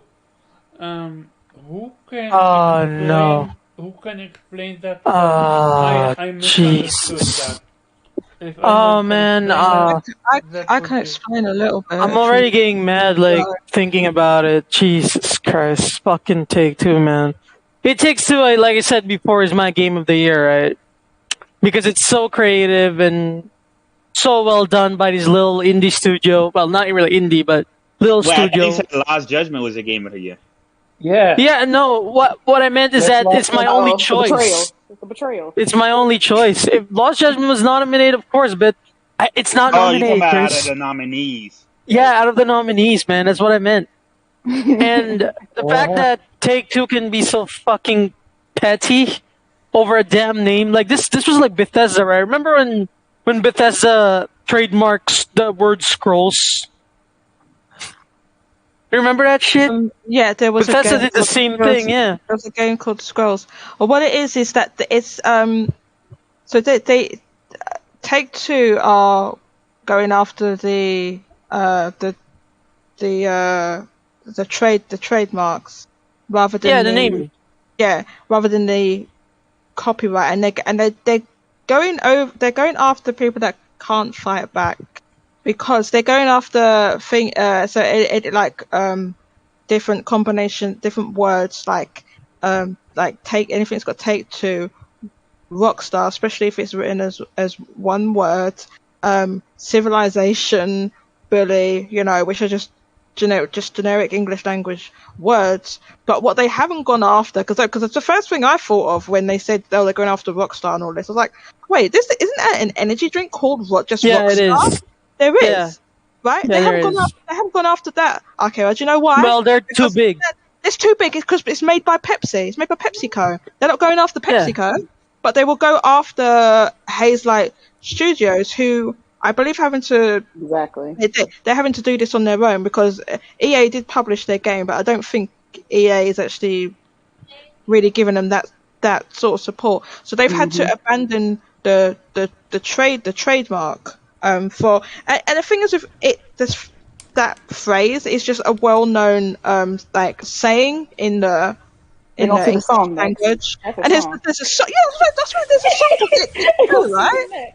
There's a song. Is that who did that song? Yeah, because I remember that song.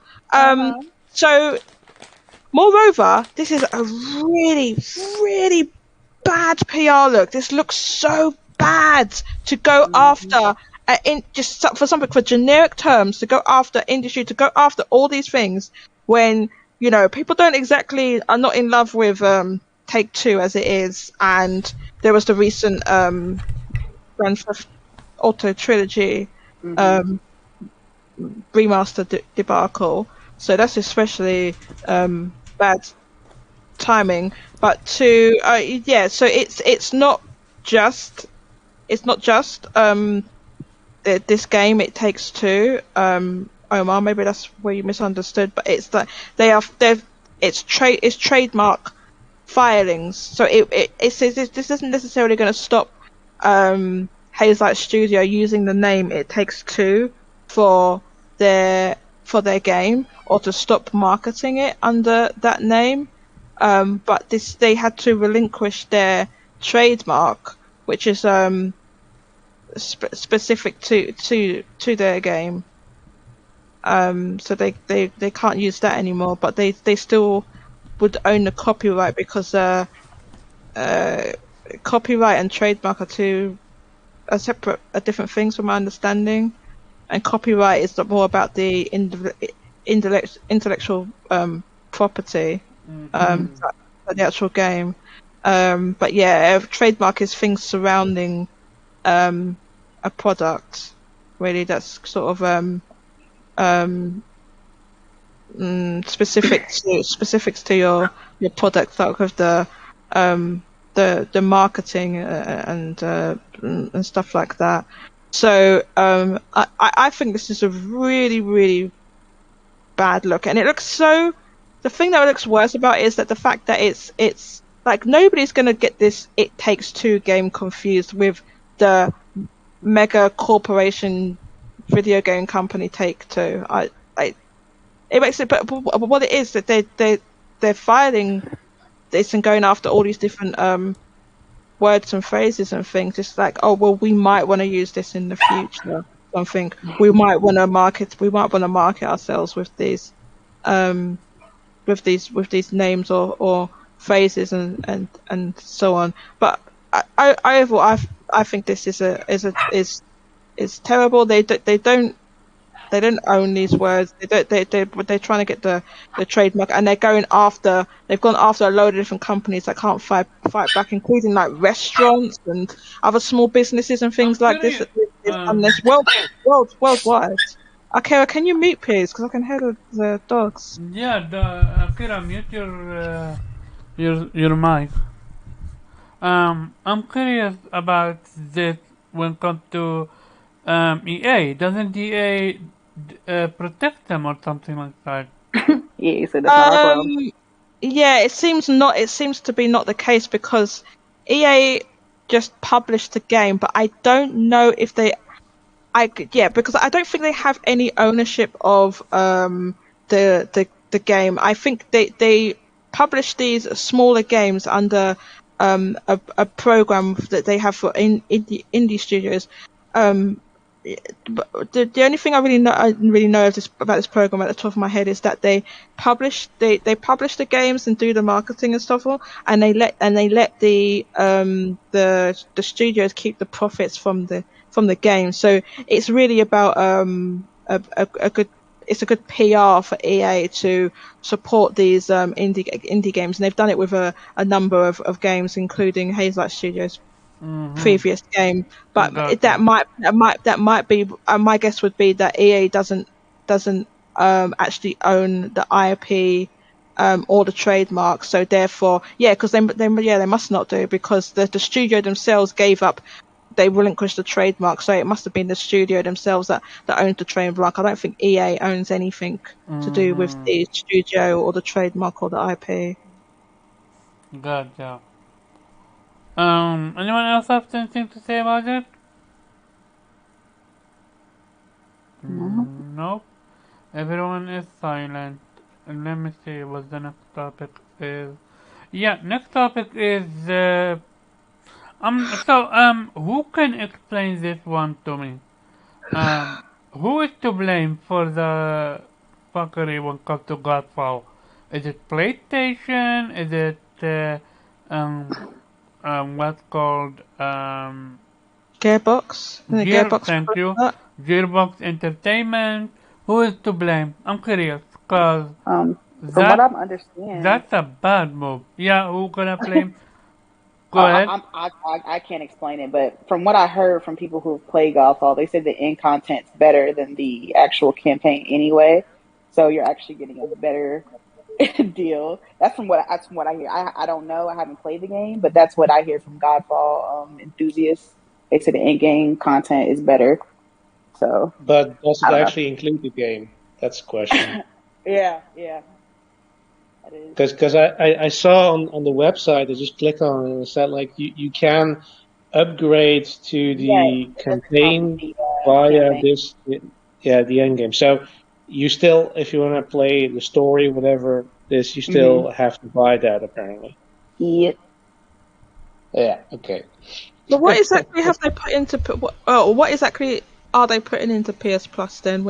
If you get this through PS Plus, what exactly are you getting? An in-game content. I'm not really sure. I think it's like different kind of modes for it, just not the campaign. What it is? Go ahead, Blue.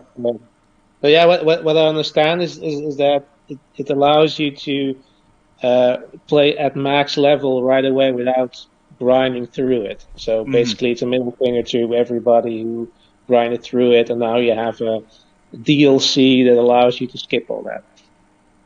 Oh, I see. So and go ahead. I was gonna say, it's mainly just the in-game content, which is in Godfall. From what I hear, I didn't play it, right, but I was watching Jay Barr and Persona stream earlier, and they were talking about how the story is only 4 hours long, and the story is not that good, and a lot of people complain about the story on how short it was and how bare bones and basic it is, right?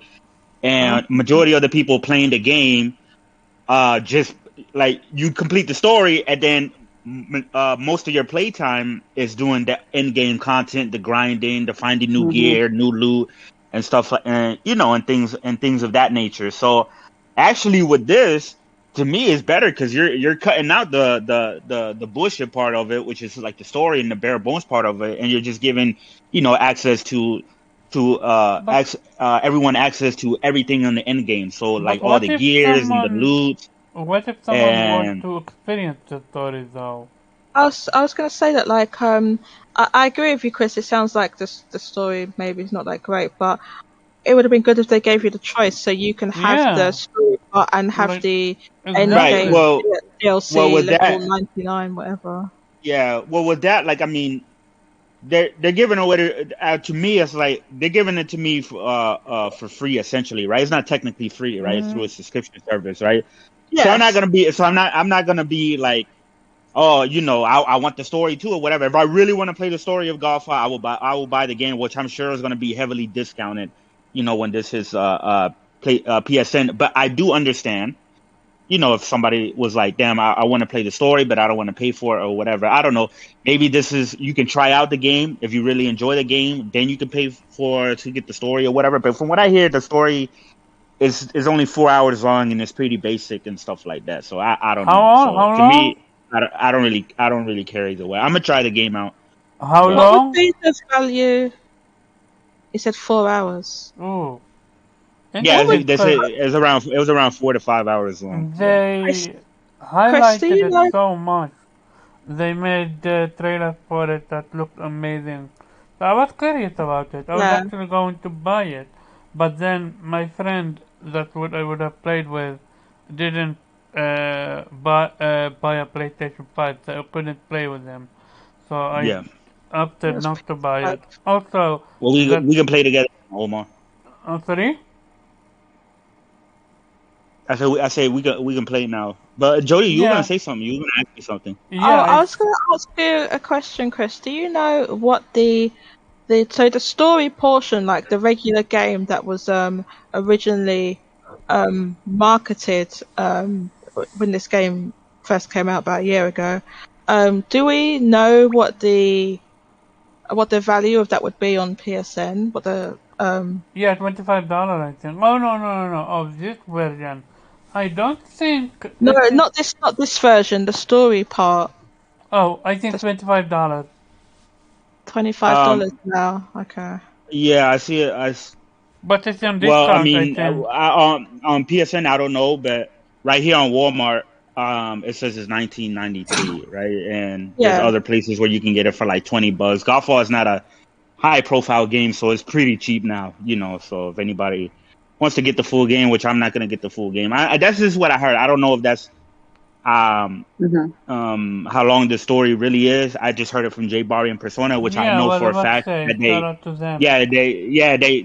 they played the game, and from what I'm hearing, they were pretty much saying it's like, don't worry about the story because y'all really not missing out on much. But the end game content is, it could be fun and shit like that.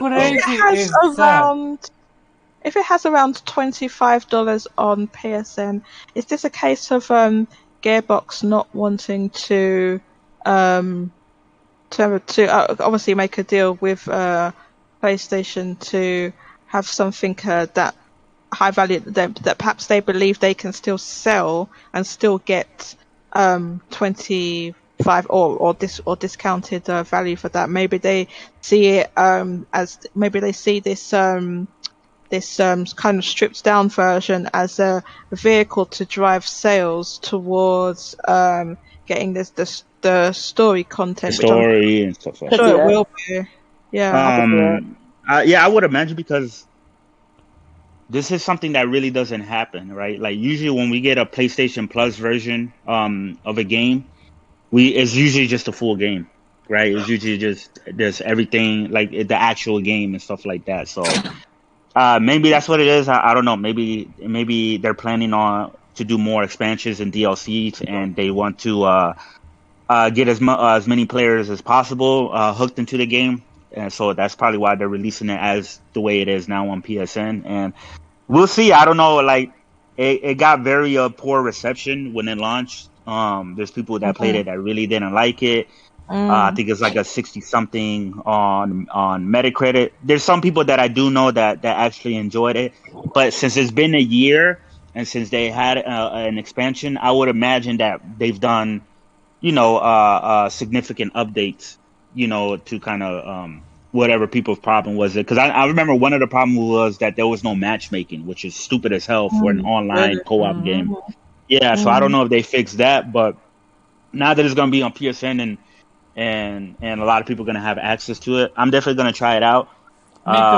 Omar, if you want to run it, we can definitely get on that. I mean, if we can join with each other, cause No, yeah, you can join your friends, right? The only problem was there was no matchmaking for strangers. So it's like if you wanted to play the game, but you didn't want to play the game by yourself, but you didn't have none of your friends available to you, then you would just matchmake with random people, right? That's how most online games are, right? You just matchmake with random people. But in this game, they didn't have that option, which is probably why it died down so quick. wow. Because a lot of online community are built on you matchmaking with random people and you Right. meeting random people, right? On You the be like, fly. oh, this person was cool. He communicated very well. Let me send him a friend request, and then now you have a buddy to play with and shit like that. So Yeah. how crazy is that you kind of need to. How crazy is that people don't even pay attention that you kind of need to, not everyone have friends. So you would need to play it with random. So like, come on, Gearbox, not like this. And thank God I didn't buy it. I already have a trauma from Anthem. Not Anthem. me too. Not Anthem. I have a trauma from Destiny. So Oh, thank God. you didn't like Destiny. Not I didn't like Destiny. So my story with Destiny is as follows. I played Destiny, and I actually played it when come to the original demo. Not demo. What's called what's the name of that shit? What do you call it? Beta.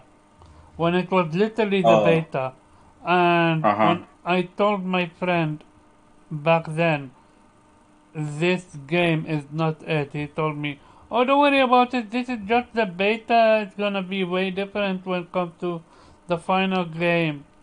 I called him. I don't think that's the case.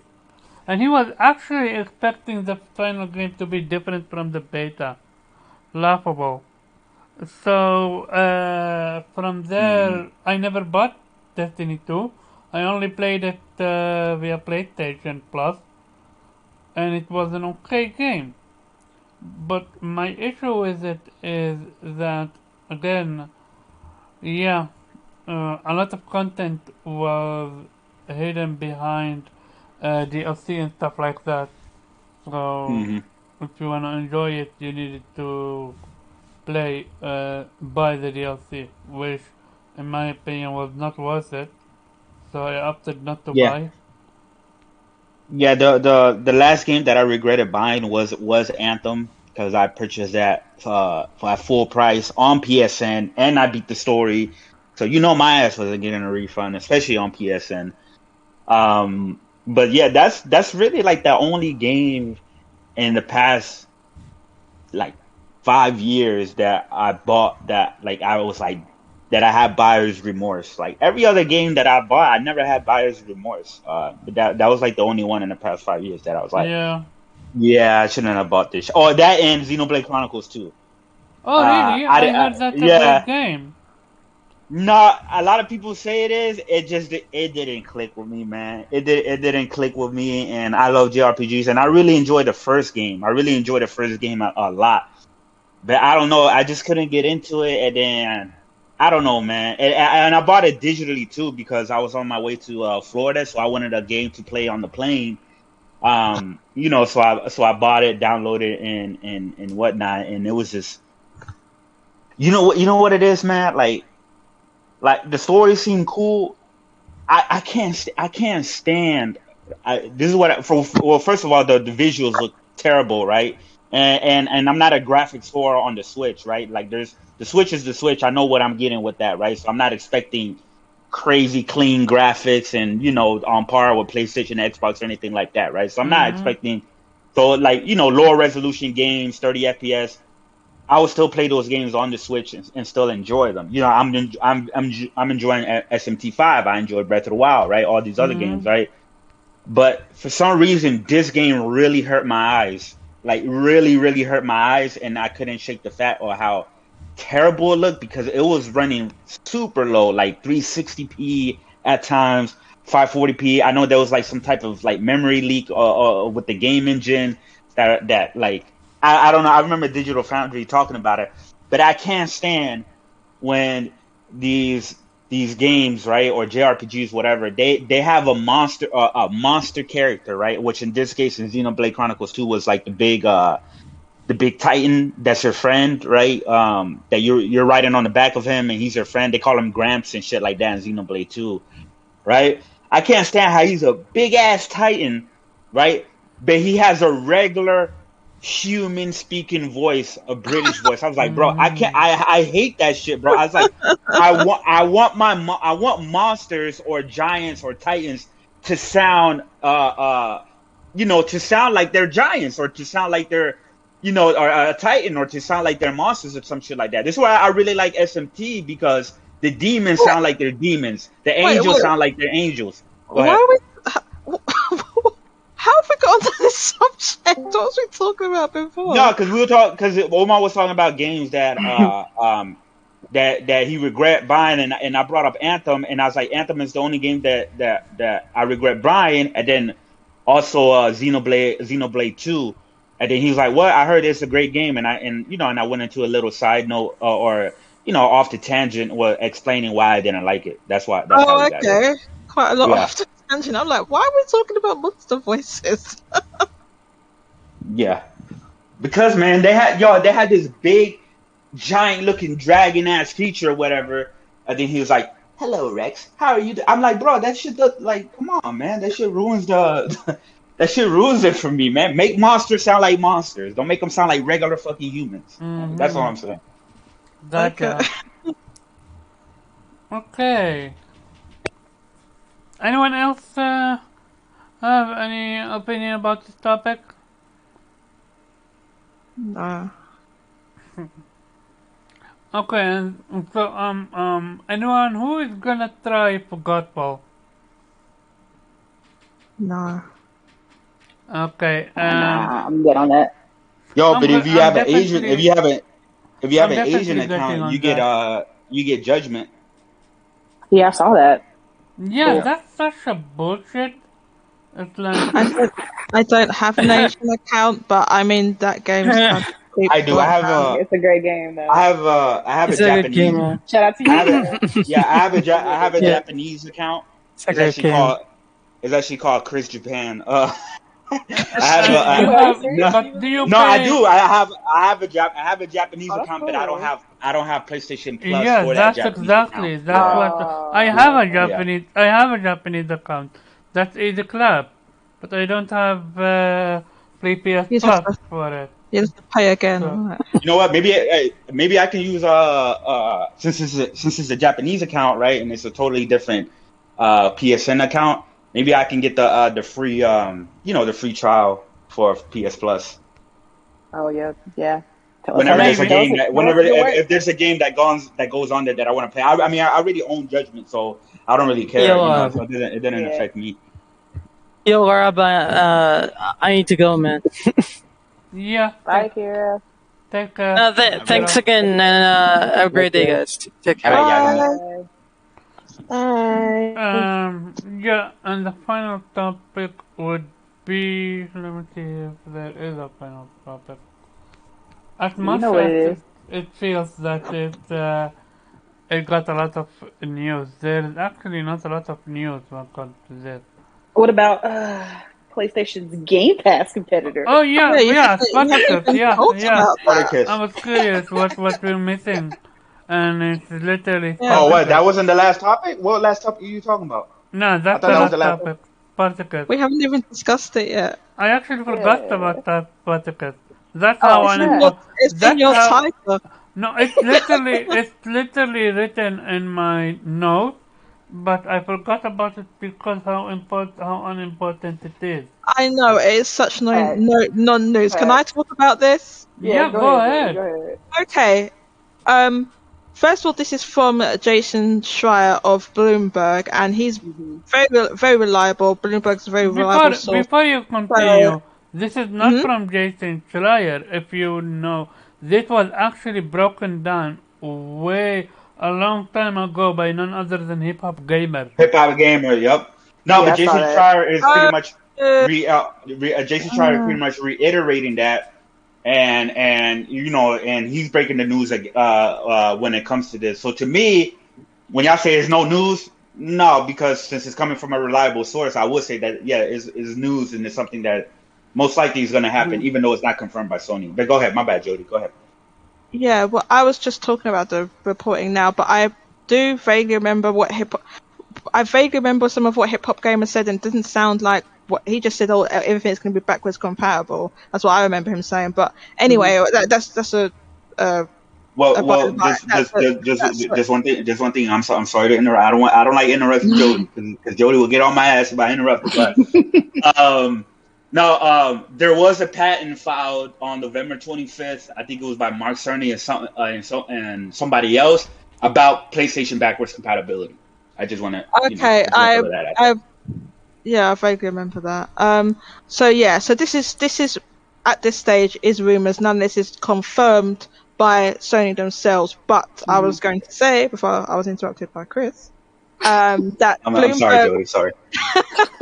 uh, that Bloomberg is a very reliable source. That's the only thing, right? So this is more likely true, although even if it is true, plans are subject to change, etc., etc. Mhm. Now, from what has been described from the Bloomberg report, is that the Sony are going to. Well, first of all, the kind of headline that they put in their article was like, "This is a Game Pass competitor." Facts.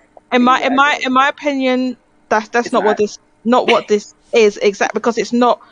It doesn't seem like it's trying to do exactly the same thing that Game Pass is doing, even though it Mhm. is a subscription service.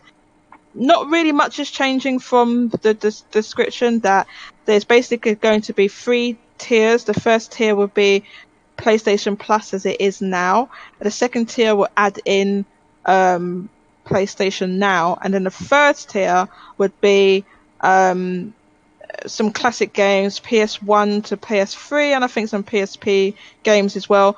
But we don't Mhm. know any what And the also, possible. demos and streaming.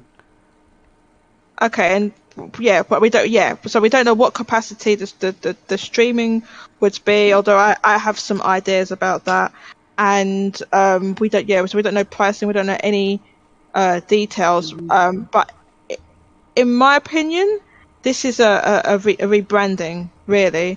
because PlayStation Plus and PlayStation Now already exist. The main addition would be these classic games on a third tier, which would be the most expensive one. So PlayStation Now, as it exists, if you um, look into that service, it has a lot of games on it, and for a very good price.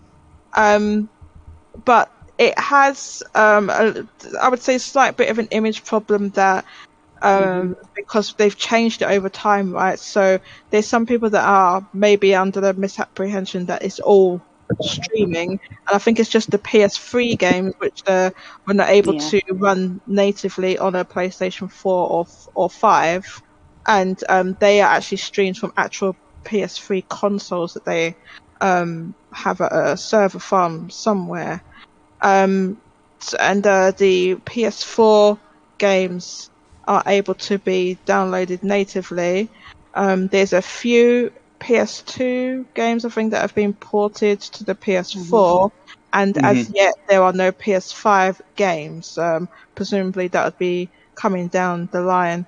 Now, I know from our discussions as gamers, the part that kind of piqued our interest a little bit was the possibility of some classic games, and then some people were saying, what was that going to be streaming? Is it not? I have some ideas about that.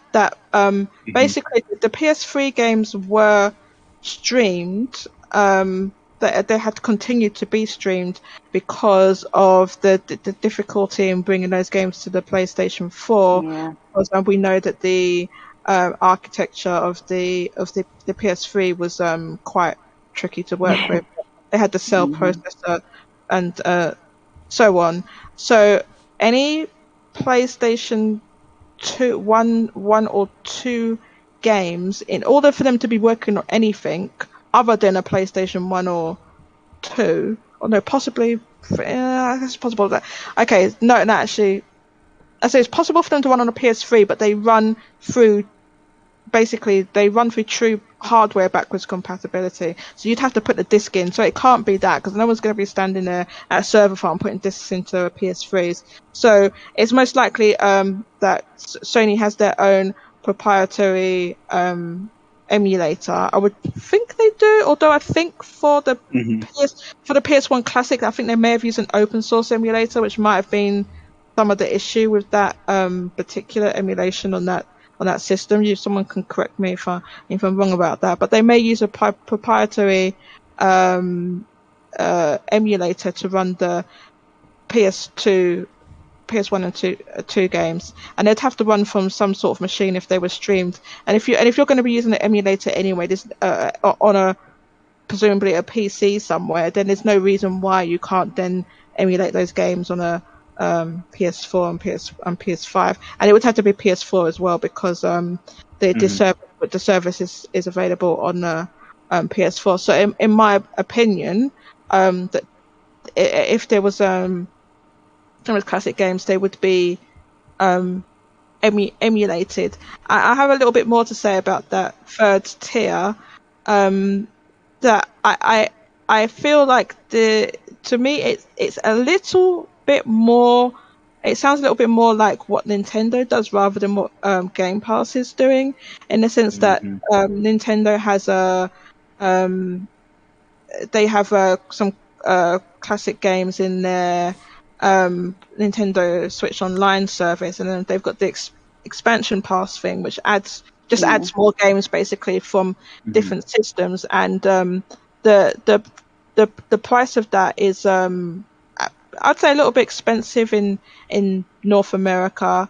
It's cheaper in Europe and Japan. Funnily enough, it's not, so people haven't really been complaining about the price as much in here that I've noticed, because it's like significantly cheaper. But one of the things that people commented on with the pricing of that was that it's probably due to some licensing as well, because you have to pay licensing. So I feel like the possibility of the classic game sounds more akin to what Nintendo is doing rather than what Xbox is doing, because Xbox had their quote unquote backwards compatibility program, and I put backwards compatible in quotes because it's fake. Because that's what they called it, but it wasn't backwards compatibility; it's emulation. Yeah. Because true backwards compatibility would be like a DS that can play Game Boy Advance games, or a PS2 that can play PS1 games. You're not having to relicense anything. You're not having to go and seek permission from the original publishers or anything like that, because it's just hardware. You're literally just putting in a disc or a cartridge or whatever, and it's just playing it. When Microsoft did that program, it wasn't really to make money, and I don't think they really made any money out of it, although I think the games are available digitally on their store. It was more about PR, because they actually announced that at E3, I can't forget which one. They announced it like 2018 or something like that. They announced that at E3, so that was like a big PR move for them, rather to make money. So it's kind of curious then why the classic games would be in the most expensive tier, because in my opinion it's not necessarily older games that would attract people to I say the average person it would attract us because we want to play classic games because we're kind of hardcore gamers. Average person, I don't know so much, and a big appeal to Game Pass is that the basically the day and date of having the first party games in there, which crucially, from going by the Bloomberg report, Sony's not going to be including their first party games day and date in the service, and there's good reason for that because those games are extremely expensive to produce, and Sony Corporation is not the size of Microsoft and can't afford to just bankroll and just absorb all the money that would cost. And you see other subscription services, even like Disney Plus, where they were putting some games in their service when everything was under lockdown, but now things have kind of opened back up again. They're putting them straight back in the cinemas again, into the well, in Americans say theaters, right? Back into the theaters again. Because you just lose a load of money. So that's our understanding. That is PS Plus, PS Now, and some classic games in another tier. But in my opinion, it's just a rebranding. And I know I've gone on for long, but I've one more thing to say. No, go ahead. I have one more thing to say. So when Microsoft are not reporting their Game Pass numbers anymore. They haven't reported them for a long time. But when they did, they just gave you the total number of subscribers, right? They didn't give you a breakdown to who's on the regular Game Pass, who's on Game Pass Ultimate, who's on if it's PC, concurrent, if it's concurrent. They didn't know anything, right? So I wouldn't be surprised if Sony did something similar in that if because PS Plus has quite a healthy number of subscribers, right? It's 40 or 50 million. 45. Is that 47? No, is that 47 million? 47 million. So it's a lot. So I think that PlayStation Now only has a handful of millions, right? Yeah, it's like 3 million. Yeah, something like that. So I think if and when they do combine them, you'll just get the total number, and it looks a lot better to shareholders. For shareholders, I don't think they'll give a breakdown, or they may give it. I'll take it back. They may give a breakdown, but given just the total number sounds good because it'll be over 50 million at that point. And yeah, that's all. I don't know what happened. Goddamn, Joey, you said everything I was gonna say, but okay, I'm finished now. I'm finished. Everyone else can jump in. Sorry. Before you go, please. Good. Before you go, I need to say something very, very, very important. Jody, I am so disappointed in you. I'm literally about to block you. How dare you how dare you be so factual? You should have interrupted very differently. How dare you call it out how it is? How dare you read an actual article and explain it how it is without introducing your own opinion in it? I'd like to say I read the article earlier or yesterday, whenever the article came out. I did read it. All that just now is off the top of my head. No, can I go now? Yeah, go ahead. Me? All right. Well, a lot of people are saying, well, this is, Sony's finally doing a service. Stop that shit, right? Facts. PlayStation Plus started around 2000. It was 2010, 2011. I can't remember, right? First, it started as a discount service. If you remember, you'll get discounted games, and then they started adding games, as a monthly thing, right? They'll give you 2 games a month. Yep. To put in the service, right? This was back on the PlayStation 3. Then in 2014, they came out with PS Now, which was a streaming service only, right? A streaming rental service, right? They changed that into having downloadable games, right? So now you get over 800 games, access to over 800 games, downloadable and streaming for $60 a year. Which if people want to talk about value, when it comes to quantity, that is the most valuable gaming service. When it comes to quantity, quality is subjective, right? So I'm not going to argue which one is better, Game Pass or whatnot. A lot of people feel Game Pass is better. That's cool. That's fine, right? I agree with Jody.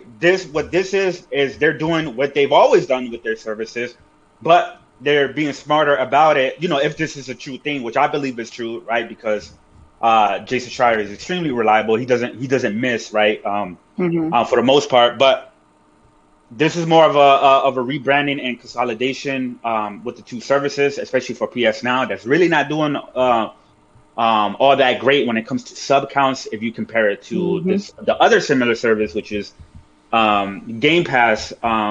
As far as that, but Jody was absolutely right, because this is something that I said yesterday, that the whole tier things, where it's like if you pay for the highest tier, then you get access to all of the big expansive libraries of PS1, PS2, and PS3, which would literally be hundreds, if not thousands, of games, or however they roll out the games. You know, it may not be thousands of games right away. You know, obviously they're going to be adding more as time goes on, but that is this Spartacus thing is more comparable to Nintendo Switch Online than it is to Game Pass, right? Because the Switch Online, you pay $20 to have access online, and you get some games, right? You get NES, Super NES games, or whatever, right? Just like the PlayStation, you pay $60, you get online, and you get access to free monthly games, you know, every month or whatnot, right? But then if you want to play the top tier, like Nintendo Switch, right, the $50 tier, then you get the N64 games, and then possibly GameCube games later down the line and shit like that. That's exactly what this reminds me of, and whatnot. They're not doing day and date because they said it before that their business models when it comes to these big budget AAA games is not sustainable for day one release on a subscription service. Well, let me not say they're not doing day and date, because I believe some games will be day and date, just like there are some games that are day and date right now on PS Plus, like Odd World, Destruction All Stars. PS Now had PS Now. I think was it Wreckfest? Oh no, Virtual Fighter was day and date with PS Now, the remastered edition, right? So they do have some games that do come day and date. It's just not their big first party titles. So when people say PlayStation Now or PS Plus, they don't do day and date games. No, that is a complete lie. They just don't do the big first party titles as day and date. For me personally, what I'm very intrigued about is the classic collection, because as somebody who doesn't who no longer has my PS1, PS2, or PlayStation 3, I don't have none of my games. I'm not a collector, which I really regret, because I could be making a lot of money right now if I would have kept all the goddamn systems and the games, right? But I'm not a collector and shit like that. So if I wanted to play one of my favorite JRPGs ever, right, which I tweet Capcom about this goddamn game every year for a remaster, right, which is Breath of Fire 4, I will have to get a PlayStation 1 or find a PS1 that works, right? And then I will have to pay upwards to $150 for that game, because that game is so rare. It costs $150 even for a used copy, because they no longer have that game listed on PSN for PS3 or the PS Vita. It got completely delisted. Breath of Fire 4, right? So I have no access to that game unless I find a PlayStation and I want to pay $150 for a copy of that game, which I don't want to do. I feel you. There's also a game called 3D Dot. Ever heard of that? And that's the what? Which game? There is a game called 3D Dot. Also delisted. Oh, 3D Dot Hero? Yeah. Yeah, I know what you're talking about. Yeah, I mean, but there's a lot of games that are like that. They're just stuck in limbo, that the publishers never renewed licenses or never ported them over to PC or to consoles or anything like that, right? They're just completely stuck. So if they're able to get games like that within the servers, on top of, there was a patent earlier this year that they were going to have some sort of system that can implement trophies to older and emulated games, right? And then on top of that, literally on the December 25th, which I have right now, I think it was Zubitech that released it, or was it PS5 only? Anyway, but yeah, this was a backwards compatibility Sony patent by Mark Cerny and Simon Pilgrim, published November 25th, 2021. And then here you have some of the schematics or whatever. I'm not going to go over everything because it's all techno mumbo jumbo. On top of what Hip Hop Gamer was saying last year, which is kind of, all coming to fruition, and then now Jason Schreier reporting on these things. I do think that the PS1 and PS2 games are going to be straight downloaded and emulated, right? You're going to be able to emulate those games. The PS3 is the one that's up in the air because it's gonna be like, damn, how are they gonna do that? Those are probably just gonna be streaming only. The way that PS Now is right now, you have downloadable PS2 games, but all of the PS3 games like Metal Gear Solid, you can only play them through stream. But some people think it's all gonna be streaming. No, because if it's something that's like, oh, you get access to PS1, PS2, and PS3 games, but it's all just streaming, nobody's gonna pay for the highest tier. Nobody is gonna flop. Nobody's gonna pay. So they have to make a lot of these games, right? If not all, downloadable and emulated and stuff like that, and whatnot. So, and some people try to flip this around. Oh, Sony charging you for backwards compatibility. Shut up. It's not backwards compatibility. Yeah, it's not bad. It's literally emulation. Yeah, it's emulation. But you know how these zealots get and stuff like that with the whole stuff. I'm genuinely curious. How big is the backward compatibility going to be? Well, here's the thing. So, you know, with Microsoft's their backwards compatibility program, which we discussed, it is emulation, but basically because it isn't backwards compatibility and it's not working on a hardware level, they had to go to each individual company, publisher, and you know, over the years sometimes different parts of different rights can change hands and stuff like that. So they had to go to each publisher, the rights holder of each IP to get permission to do that to their games. And I believe that they were emulated and also enhanced a bit as well. So if Sony was to do a similar thing of offering emulated games, the same thing that Nintendo also did with the Sega games, the Mega Drive games, that basically that you have to pay licensing. So although there are thousands of games between PS1, 2, and 3, I wouldn't see like it would be all of that. It wouldn't be all of the whole catalog of games because there's just so many different. It would cost a fortune. It costs so much, like that it it'd be really expensive. So that third tier is going to be, it probably would be pretty pricey. They might run into the same issue that Nintendo has with their pricing, and you've got to price it right so that people would want to. I feel, I mean, we can only go by what this Bloomberg report says, that this is in a third tier, and that's the most expensive tier. That, to me, that seems like kind of a mistake. I probably wouldn't do it like that. I would have it so it's kind of mixed in with just the regular PS Now stuff. I don't see why it should be in a separate tier anyway, when PS Now already contains PS3 and PS2 games. So to then add in more games from some of those systems but put them in a separate third tier seems a little odd. But it'll have to be cheaper than 120, because 120 is literally the cost of PS Now and PS Plus if you get them separately, right? It's $120 a year. So if they combine them together, if you're combining services, you usually have to go lower than having doing it separately. And just to clear some things up, because you know some people are like, oh, you're gonna rent backward compatible games. Listen, the PS1, PS2 and shit, that's not backwards compatibility. Those are emulated games. That's not backwards compatible.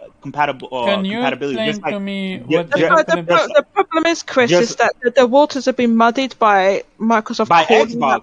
And I was going to bring that up. Backwards compatibility, because that's not what it is. Can you guys explain? And wait, hold on. One second. I need. No. I was going to explain that. Okay. Go ahead. No, this is what I was gonna say. Just like the 360 emulated games, right? That they're calling backwards compatibility. That's not true backwards compatibility. Like the 360 games, that's not true backwards compatible. Neither is the OG Xbox game, because if it's true backwards compatible, I'll be able to take name a name. Nice Little Republic, the OG Xbox disc. And with the and literally just play it offline without being connected online. But you cannot do that. You have to be connected. You have the disc. Online. The disc gives you a right to download a free copy of the emulated game. True backwards compatibility, like I said, would be if you had to make a simple example, you had a DS that you can put Game Boy Advance cartridges into and literally just play them. There's no licensing. The hardware is inside, and the necessary hardware is there for it to play it. So the same with like the PS2 could play PS1 games, right? And the PS5 to PS4. And the early PS3 could play the PS1 and 2. So the PS5 can't play those older games because it doesn't have literally doesn't have the laser to read CDs. You need to. It's a different type of laser than you have for Blu-rays than you have to read CDs. So it puts the cost up. If you've got to put that in, you've got to put some hardware in, because I think the PS2 basically had a PS1 inside of it, had the PS1 in it in order to play the PS1. Mm-hmm. So you need the hardware in there. It increases the manufacturing costs, and then it's like, well, how many people are going to be playing 20-year-old games, you know? So how many people even have those games? And I can understand from a business point of view why the PS5 didn't have the beyond the PS4, they didn't have the older systems. But yeah, that's what Aaron's saying in the chat. Back compact. I know that's it's talking about the kind of X, because that's what the Xbox people, executives and that call it. They call it back compat. It's not backwards compatibility, actually. That would be, you would be renting games. It's technically would be renting, but they're not. They're emulated games, so it's the same thing. Because nobody for example, with the Nintendo Switch Online, nobody calls those backwards compatible games. They're from other Nintendo systems, right? They're emulated, exactly. Nobody calls them backwards compatible. They're emulated. Exactly. Because I think the difference is maybe it's just psychologically people don't think that there's no expectation that a Switch could play an N64 cartridge, right? But then they see the disc and they think that it's just a disc. It's the same shape and size, yes, but the technology for reading those is completely different. Yeah, and like the PS5 is true backwards compatible with the PS4, right? Well, only the PS4 because I could take any PS4 disc and without even having to connect my PS5 online, right? And then natively plays it, no issues, no problems or whatever. The Xbox Series, you have to connect online for the console to even work. To even work. So it is all marketing terms that Microsoft has used it, which is why you get this confusion, and which is why you're saying, hear people saying, they're charging you for backwards compatible games and stuff like that. And listen, I'm optimistic about the service, especially if they add trophies to older games that never had trophies, and especially if I can get access to a lot of the JRPGs that were on PS1 that we can no longer have access to, that are just completely stuck in limbo or were delisted, they're not available on PC or whatever. So the more I think about that, if that comes into fruition, right, we don't know how they're going to do this. The more I think about that, as a service, the more exciting it sounds. Yeah, for me personally. I agree. Like the interesting part to me also sounds to me to be the older games, the classic games sounds really interesting. I'm just like, well, what's the pricing going to be if it's in a third tier? But I agree that would be the most exciting part, because they may also enhance these games at least to HD, right? At least to HD, and an emulator can do that. There'd be at least they might do their own version of FPS boost, like what Microsoft does. So it could be something like that.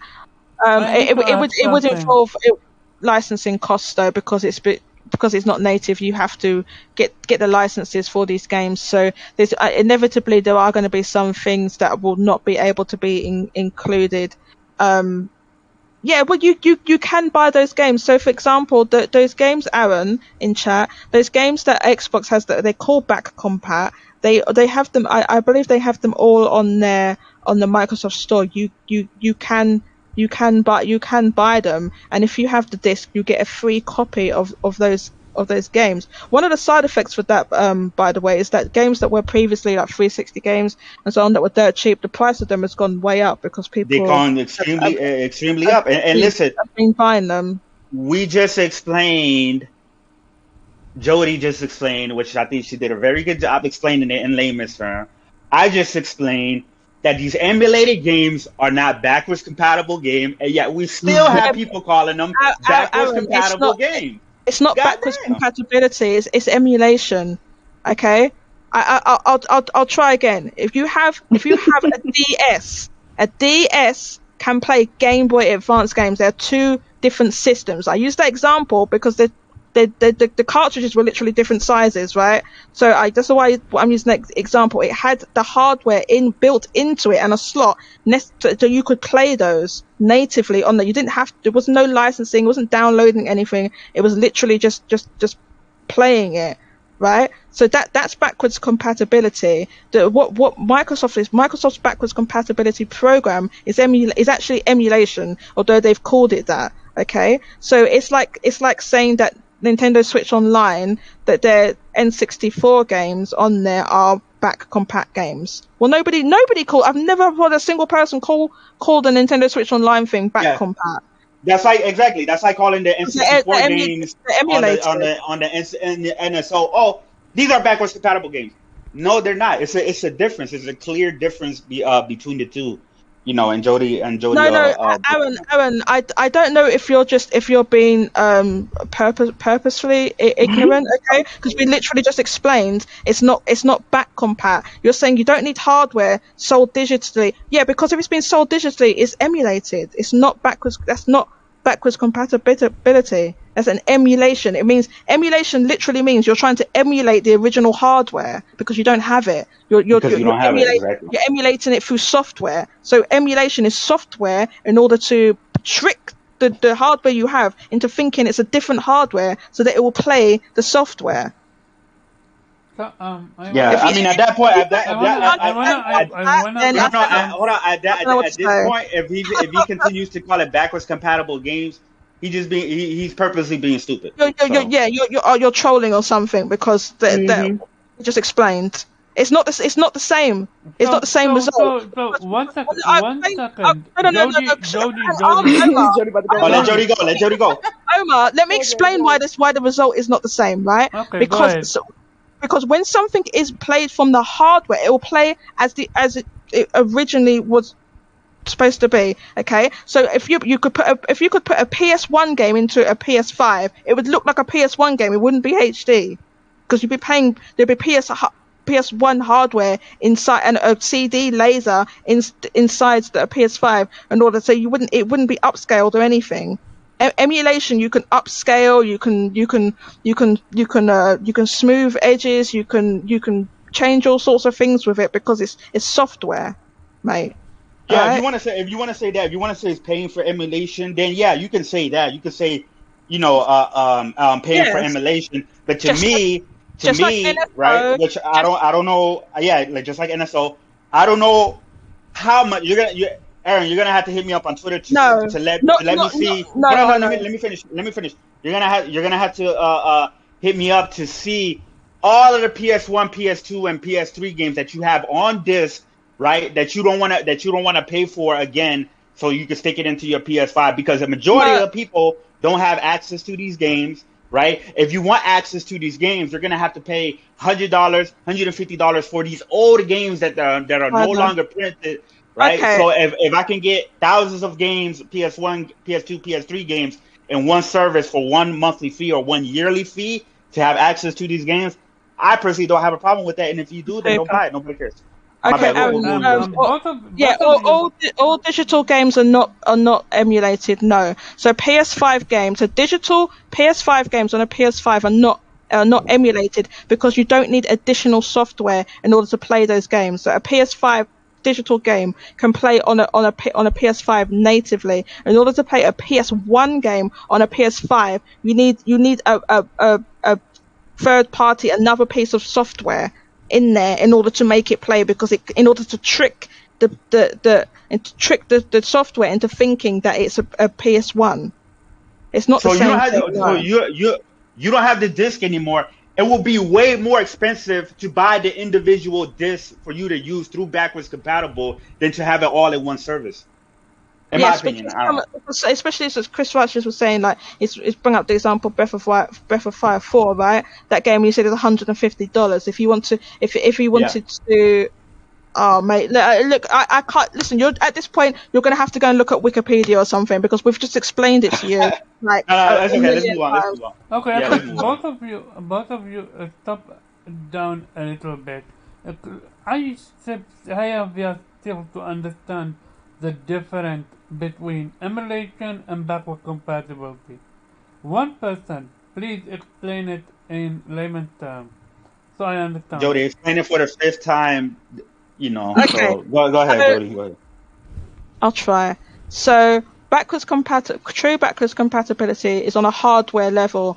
So there'll be you have a new piece of hardware, something new that's released, like a Nintendo DS. A Nintendo DS, the original one's not the DSi. The Nintendo DS, when it came out, had a slot on it, so you could put Game Boy Advance games. You could play Game Boy Advance games natively on a DS, and there was also a slot for DS cartridges. That's native, okay? Well, what does native mean? It means that there's hardware, actual physical components in there that are reading, able to play that software from the cartridge directly from the being cartridge. able to put PS2 discs inside our PS5, and that would be native. Yeah. Like, if you was able to put, so a PS2 was still CDs, right? So in order to play PS2 discs natively on a PS5, there'd have to be two lasers in there for starters, because a Blu-ray laser and a CD laser are two different things, and then you'd need like PS2 hardware inside of there to play it, literally physically inside. Emulation is you understand what a ROM is, right? So the file from it's just literally the file ripped from the CD or dumped from the CD or whatever medium, and you've got it on a computer, right? And then your computer, you download an additional piece of software called an emulator, right? It's a third party, that tricks the ROM into thinking it's playing on the native hardware when it's not. It's playing on a PC or something. So, it's like this, Omar. True backwards compatibility, right, will be me being able to take, like I said, Breath of Fire 4, the PS1 disc, stick it in the PS5, and it'll run it natively. I don't have to do no tricks, no downloads, or anything like that, right? That's true backwards compatibility. Then the emulation part of it will be the only option I have is to download it on the PS5, because the game is gonna it's going to trick the game into thinking like it's running on the original hardware when it's really not. So that's what like the emulation process comes to it, and then therefore I can play the game that way, but I can't play the game natively through my disc that I have for the game. Does that make sense? Yeah, I understand now. Can you please answer Aaron's question? He's not trolling. He's genuinely asking. Okay, Aaron says, as far as digital, do we care if it's emulated or not? Honestly, if I have a digital PS5, then when would I care? That's what I failed to understand if it works. Okay, so with emulation, you see, rather than playing a digital PS5 game natively on a PS5, things can go wrong with emulation. Emulation's imperfect because it's software pretending to be hardware that you don't have, so stuff can go wrong with that emulation. And we saw an example with that with Nintendo Switch Online, where they added the N64 games. There was problems with that emulation, right? So because it's not playing on an N64. If you were playing on an M64 and you had the N64 cartridge and you put it into an N64, there wouldn't be any problems with. They were saying there was some frame rate issues and some stuff with the fog and stuff like that. You wouldn't have any of those problems, but because it's emulated, you do have problems. And what Ultra Mega OK says here, Last of Us Part 1 on PS4, if you play Last of Us Part 1, the PS4 disc, and put it into a PS5, it's playing natively because a PS5 is able to play that disc natively. It's not emulated. Okay, I have a question now about this whole conversation. First of all, Roguelike Galaxy, I bought it on PlayStation 4, I think. And you download it natively. That's emulation. That is backward compat. No. That is wait a second. Let me. That is emulation, right? Yeah, or it might, or I don't. Well, for Rogue Galaxy, I don't know if it's a port or if it's emulated. Yeah, it depends, right? Because if that was that originally a PS2 game? Was that originally on the PS2? Yeah, you know what? I think it is a port because it does go with trophies. Yeah, so some PS2 games. So there's a difference. Again, there's a difference between a port and being emulated. If something's been ported to a PS2 game's been ported to PS4, that means that it's playing native. It's playing natively, so you don't need an emulator, right? So the porting process, porting from one system to another. Let's do it with a contemporary system. So say something's been ported from an Xbox Series X to a PlayStation 5. They're literally taking it's almost like rebuilding the game and taking the assets and rebuilding them again, everything again for a new piece of hardware, and it takes ages. Yeah, that can take 6 months to a year to port a game. It's not just copy and paste. You have to literally rebuild the game for a new system. So port it. Yeah. So the thing is that like some games can't be ported. For example, I don't think they well, because one thing, like I just said to you, it can take a year to port a game. It's extremely expensive and time consuming to port games. So if they was going to like, oh yeah, porting would be better, but unfortunately well, I'm not. You know what? I'm not dignifying you with any more response after you've said that. Now, okay. So here I'm not answering. I'm not answering this person. Aaron, she is one of the most honest person out there. Why are you calling her elitist? No, I think he's talking about me. Oh, no, he's talking about me. I was the one talking. Well, no, because I was responding in the chat because he keeps calling it backwards compatible games, right? Which is factually inaccurate, right? But if you wanna say 1 + 1 = 3, Aaron, by all means, right? Everybody knows that it is equals 2, but if you want to say equals 3, they keep saying it equals 3. You keep calling something backwards compatible backwards compatible games when that's not the case, and we've explained it to you 3 times. So at this point, you continue to call it that. So he could sit here and say he's not trolling, but honestly, he's not willing to learn because he keeps falling back on something that is not true. So we can move on from here, Omar. Yeah, I have a question about it. You guys know I'm not trolling. When I bought Rogue Galaxy, also Psychonaut 1, the resolution was still stuck in the PS2 era and PS1 era. It was just a basic port then. So, but I mean by that, so I am genuinely good. So the screen is not covering the entire TV. That's what I mean. Yeah. That's resolution, right? Yeah, that's the original aspect ratio. Yeah. So if they're ported to a new system, they can change the aspect ratio. But you can also do that through emulation as well. But emulation is always imperfect, right? You can get them running like, as close to perfect as possible, but it's always prone to errors. A Rogue Galaxy, I'm not that familiar with that game, but if it was originally on the PS2 and then you bought it on the PS4, were they ported there to the Chris, do you know? I'm pretty sure that there are ports. I'm actually looking it up right now. Go ahead, continue. I'll find the answer. Yeah, so either it's I've one or two things. Either they were ported or they're emulated. I think they were ported to PS4. Because they as you said they added in trophy support, right? Yeah.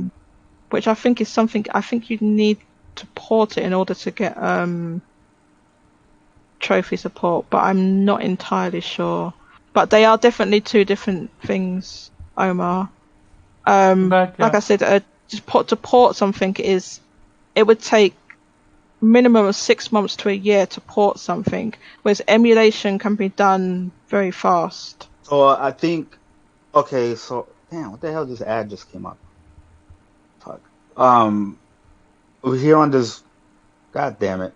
Here on this website, they're saying that it is emulated on DualShockers. It says Rogue Galaxy PS4 gameplay shows more of PS2's emulation.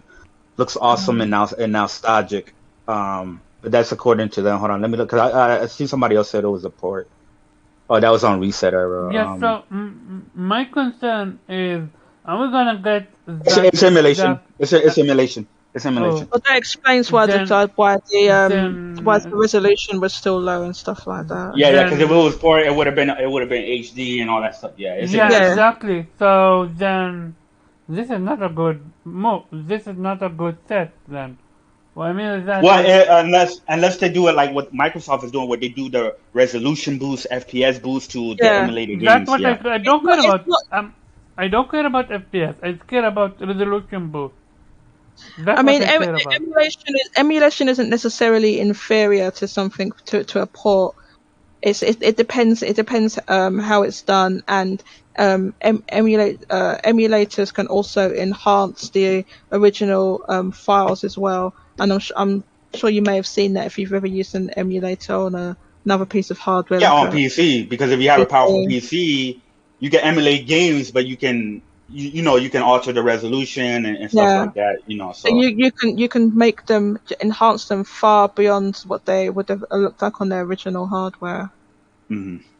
So it depends how much effort that they put with this. So we're just gonna have to wait and see what Sony does. Hopefully, it's well thought out and is actually properly supported, and not like a Nintendo Switch Online situation, because that would be a disaster. not what's called not a Rogue Galaxy situation, because that shit is horrible, and I love that game to death. Well, if they did do it, they would be emulated, because porting, as I said, is extremely expensive. You're making a whole new game. You're rebuilding a game. You're making the game again, and it's more than just like just like you have to get it. Oh, there's just so much work involved. And then the licensing from third parties. You need a whole. You'd need studio. So it takes a year to port each game. Then how many games are you going to be able to put on this service? They'd be emulated if they was on there. Yeah, it's going to be. I'm curious. Also, what I'm curious about is, they're giving you the ability to emulate. Do you still need to buy the game, or you can emulate any game you want? I'm genuinely curious. No. You can only emulate the ones that they've put on there, so you wouldn't be able to. On the service. So whatever's on the service, because like I said, it's hard to emulate, and PlayStation 5 is a closed platform, so you're not gonna be able to emulate whatever game you want on there. So it's gonna be, that's why I said, like, we're gonna have to see how many games it is. Oh, that's going to be so horrible. I knew you were gonna be doom and gloom. Omar, why you so pessimistic, Omar? Why you always have a bad outlook on things? Because I already have an experience with Rogue Galaxy and with Psychonaut 1. Yes, but that doesn't mean that's gonna be your experience now. Let me add to that. The games that I care about are rare, are unique. The like of Eternal. Yeah, I feel that. I don't see them emulating Internal Sonata. I don't see them emulating the entire hack catalog. Yeah. I don't see them emulating Gin and Night and stuff like that. It's all PlayStation 3 games that I wanted to play. I don't think them emulating Puppeteer. Do you not understand why I'm so pessimistic about this? Well, we gotta Because see it first. But they're gonna focus. I feel you. They're gonna Well, we don't focus know. We on don't the know what they're gonna mainstream. focus on. I do know. I do know. They're gonna focus on the mainstream. Metal I Gear. mean, Rogue Galaxy wasn't mainstream, but, and that got No, emulated. but There's a we bunch of don't know PS2 when they games put that. Okay, that I'm curious. We're gonna wait and see. But yeah. anyone else have anything about this? I'm curious.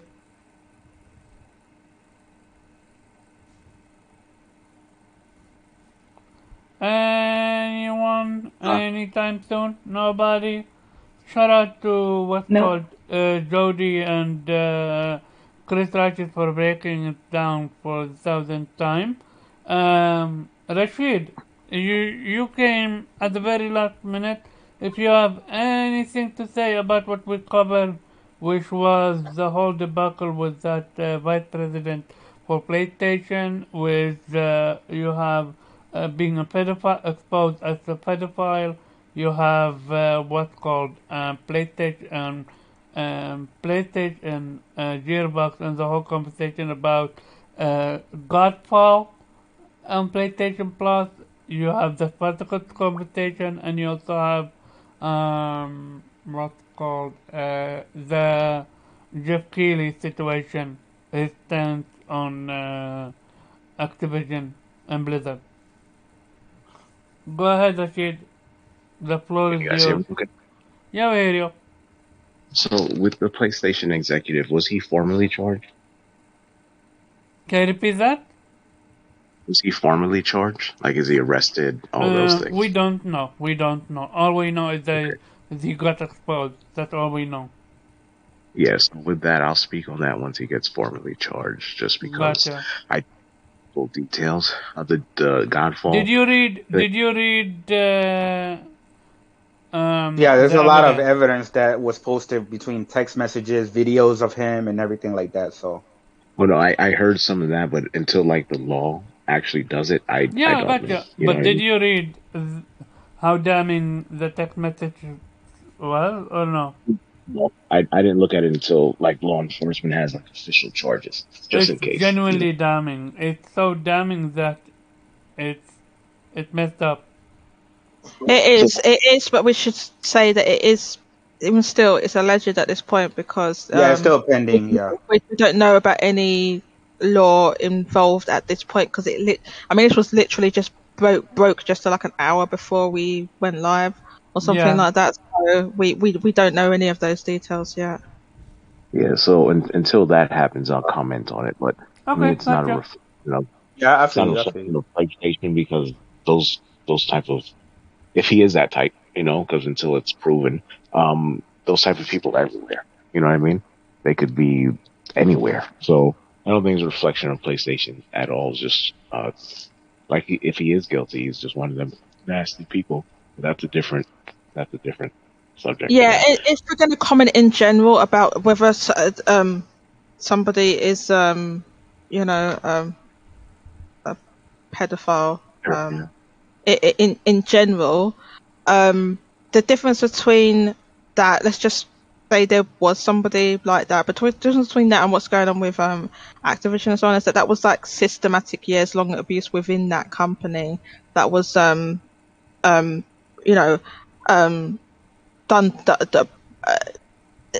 was kind of there was the pay disparity and everything, and they had an atmosphere that allowed that type of abuse. Whereas something, if there's a paedophile that's at a company, then that's that individual doing something that's away from the company, right? So that would be the difference. As regardless, it's and it doesn't matter what company someone like that's working at. To be honest, can be Sony, Nintendo, Microsoft, Disney, wherever's original. It doesn't matter. They still need the full force of the law being brought down on them, and I think that the company should disavow themselves from that person, and take what action that they can to investigate and fire that person. But yeah, with this person, it's still alleged at this point because this hasn't.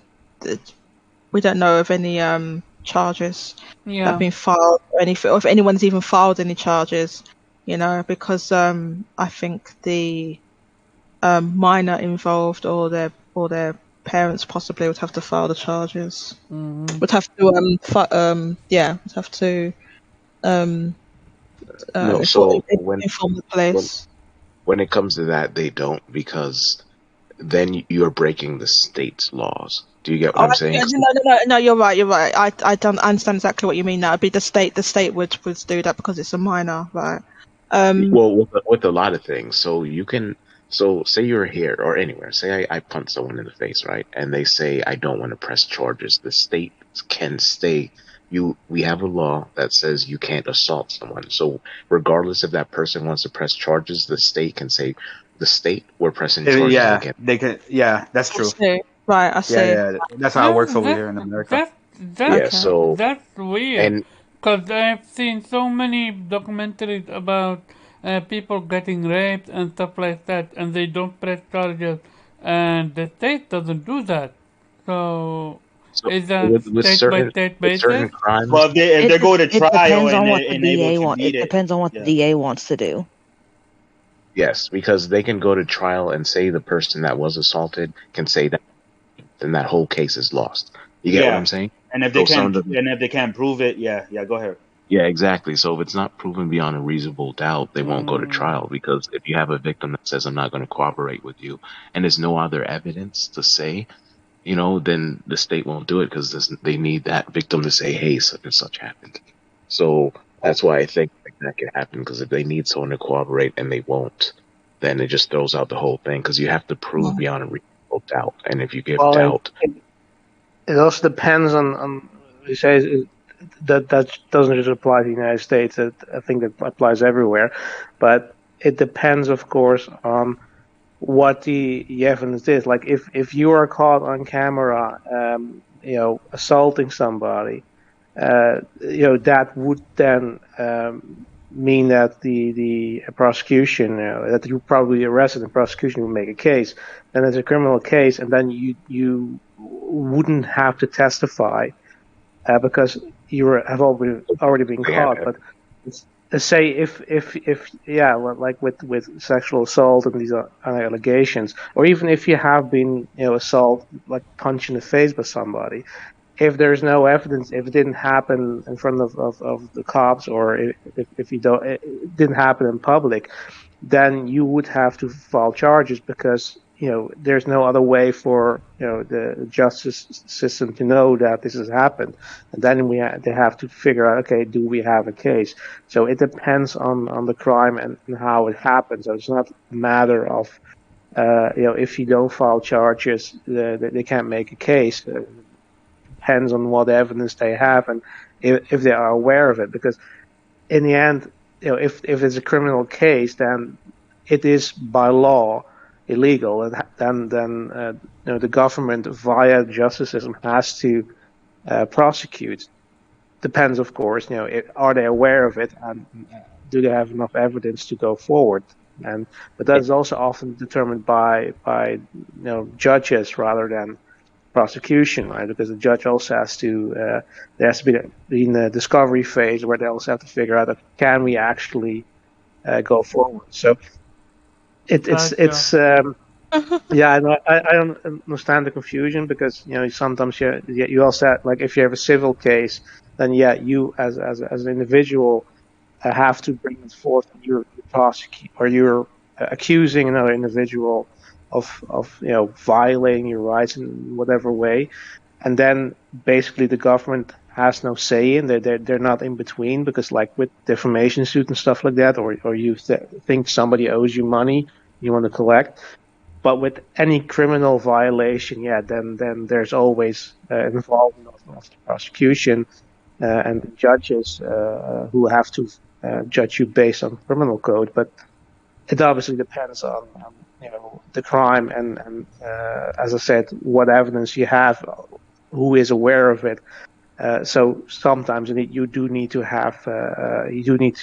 be the one to file charges. But in this case, if they have evidence on film or whatever, they don't need to have somebody to file charges to prosecute. The question, of course, is how, as you say, it's damning. I haven't seen it, but how reliable is it? Because there are also cases of these I think pedophile hunter groups who will also harass innocent individuals.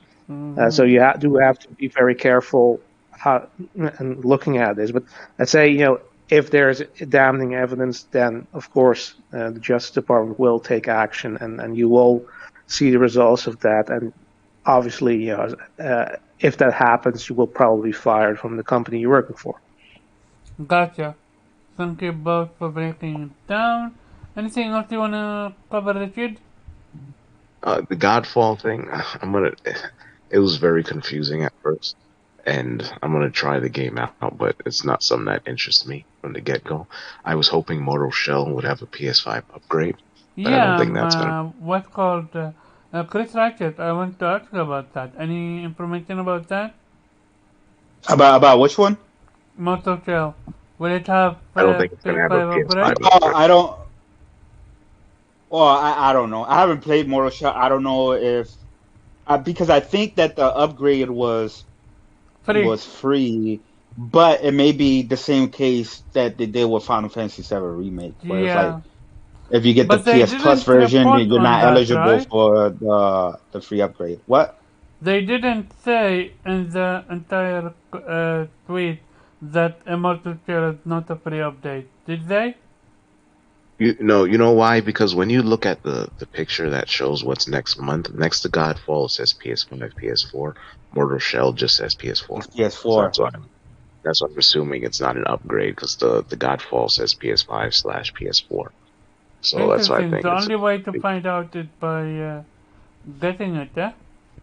Yep, when it comes. And for the whole, what was it? Project Sparta? I don't remember. The combining of the service things. Like I was saying before in the space, and Chris was there, I paid for PlayStation Plus until 2028, because every time I've seen it, like, $30 less, I bought it, So, and I don't really do services. It's fine if someone else does it. I can't tell someone else what to do, but for me, it's something I just don't do. So it's not something that I will partake in. I just hope that it doesn't change anything with the PlayStation Plus that I paid for a while, No, I don't think. No, I was gonna say I don't think it will, because I think Tier 1 is just a regular PS Plus, and I think nothing is changing with that. And I think if you already have Plus and say you want to upgrade to the other tiers, it'll probably be prorated to, like, you don't have to like month, you'll be able to upgrade it without having to pay like the full price of it. So I feel like that's what they would do, because it would make too many people angry. I don't know how many people are in my situation that paid years ahead, but I feel like they would do that. There's nothing wrong with playing older games. I've been playing games for a while, so I played a lot of games that I've heard people say they want to play. I don't remember if you said Breath of Fire 4, Chris, that you wanted to play? That's hard to get? Was that? Yeah, it's no longer listed on PSN, which was on it was on the PS3 PSN, and also the PS Vita PSN. But it was delisted. It never got ported to any consoles. It never got ported to PC or anything like that. So, and I really play a 3D Halo. And like what Chris was saying, I wish that I kept my old things, but I grew up real poor, so to get the new shit, I had to sell the old shit. Me too. No, me too. I'm the same situation. Yeah. So, no, didn't have money just to keep collecting our space. It was, you want the PlayStation 2, you gotta sell everything from the PlayStation 1. And, so it's good that there's people, if it's true, if all that's true, they're excited to get to play those old games. But it's just me, I just don't do the services. Because I remember when PlayStation used to be on, the online used to be free. And then they did the whole PlayStation Plus thing, and I didn't agree with that. And I think we just got to be real careful because these corporations will get away with what we allow them. And I don't think this is a bad move at all. I just don't want this to be like a precedent for, the whole streaming only type thing. I don't think it is, but I'm always wary of that because that's not something I would want, Gotcha. And that's pretty much. Anything else to add? Nope. With that being said, before we go, I want to give a huge shout out to JoJo Bizarre Adventure, the anime. It's now at part 6 and it came back and it's better than ever. Everybody's saying that Stone Ocean. I never watched JoJo, but a lot of people talk about that Stone Ocean. I highly recommend you to watch it. Should I start at Stone Ocean or should I just go watch JoJo? No. You got to start from the beginning. You have to start from the beginning. You really need to start from the beginning. Because Stone Ocean is a continuation to the entire franchise. It's literally a continuous story. Okay, I got it. You would not only be spoiled, but also robbed of the entertainment. You're spoiled and robbed, Chris. Spoiled and robbed. All I know is like I seen the JoJo memes where he's like, what does he say? Like he yells that one English word all the time. I forgot what it was though. Oh my god! Oh my god! Yeah, that one. Yeah. Oh my god! What's called Jody? Yes. You are up to date with the story, right? I am not up to date. I'm like up to the 4th, I would say. What are you at? I'm up to JoJo 4. I remember we've had this conversation. I said this like it's in the 90s or something, and they're in Japan. I can't. Oh, you are a Jono. You are a Jono. Is it like Yakuza? Is it like the Yakuza games? No. It's like how should I explain it? Go ahead. No, don't tell you. You're gonna Chris, just bloody watch it. We haven't got time for this. Right. Y'all crazy. I'm gonna watch it.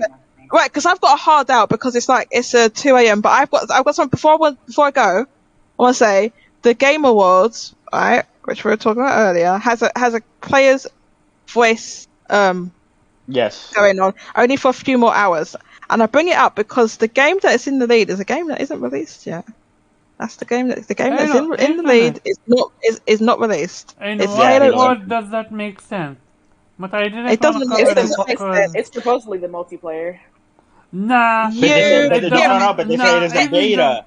Yeah, but technically that's unreleased as well because it's a beta. Yeah. I think I would say you get up to 10 votes, right, for this round. So you can vote for up to 10 things, but I don't think you have to necessarily vote for. I don't know if you necessarily have to use up all the votes or just use the votes for you want to vote for. So I'm gonna. Yeah, you can use up whatever you want to because I only use 4 of mine. I'm gonna put that there in the chat. So everyone go and vote for which games you'd like, and I'm gonna hard out because I am really tired. It's 2 a.m. and I'm knackered. So once again, thank you for having me on the show. You can find me on Twitter. My handle is JODIE. That's JODIEDE.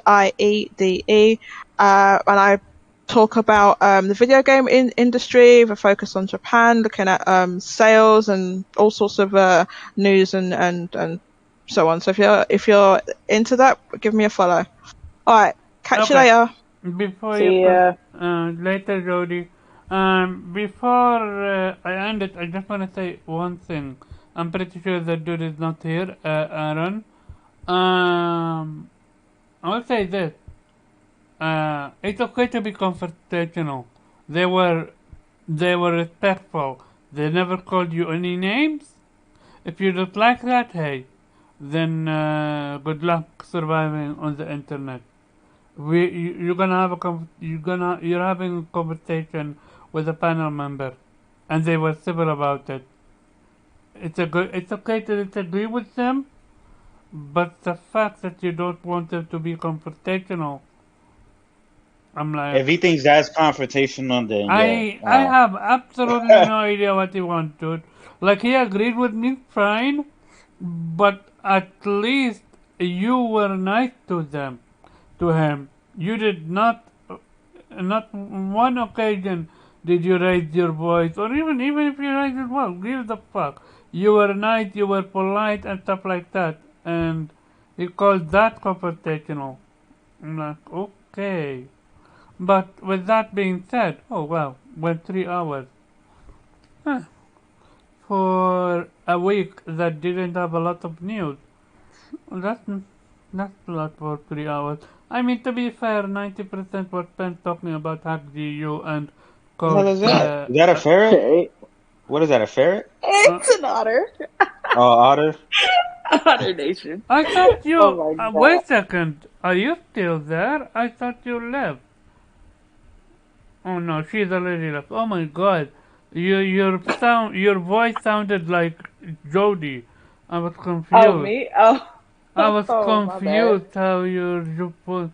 Bad. Yeah. Shout out to Blue Rider for surviving that much, because the only reason why I covered the topic is at the earliest because he might not survive and would want to sleep. Other than that, shout out to the panel member. Great topic. Well, no, not great, because that shit is horrible when it comes to the pedophilia.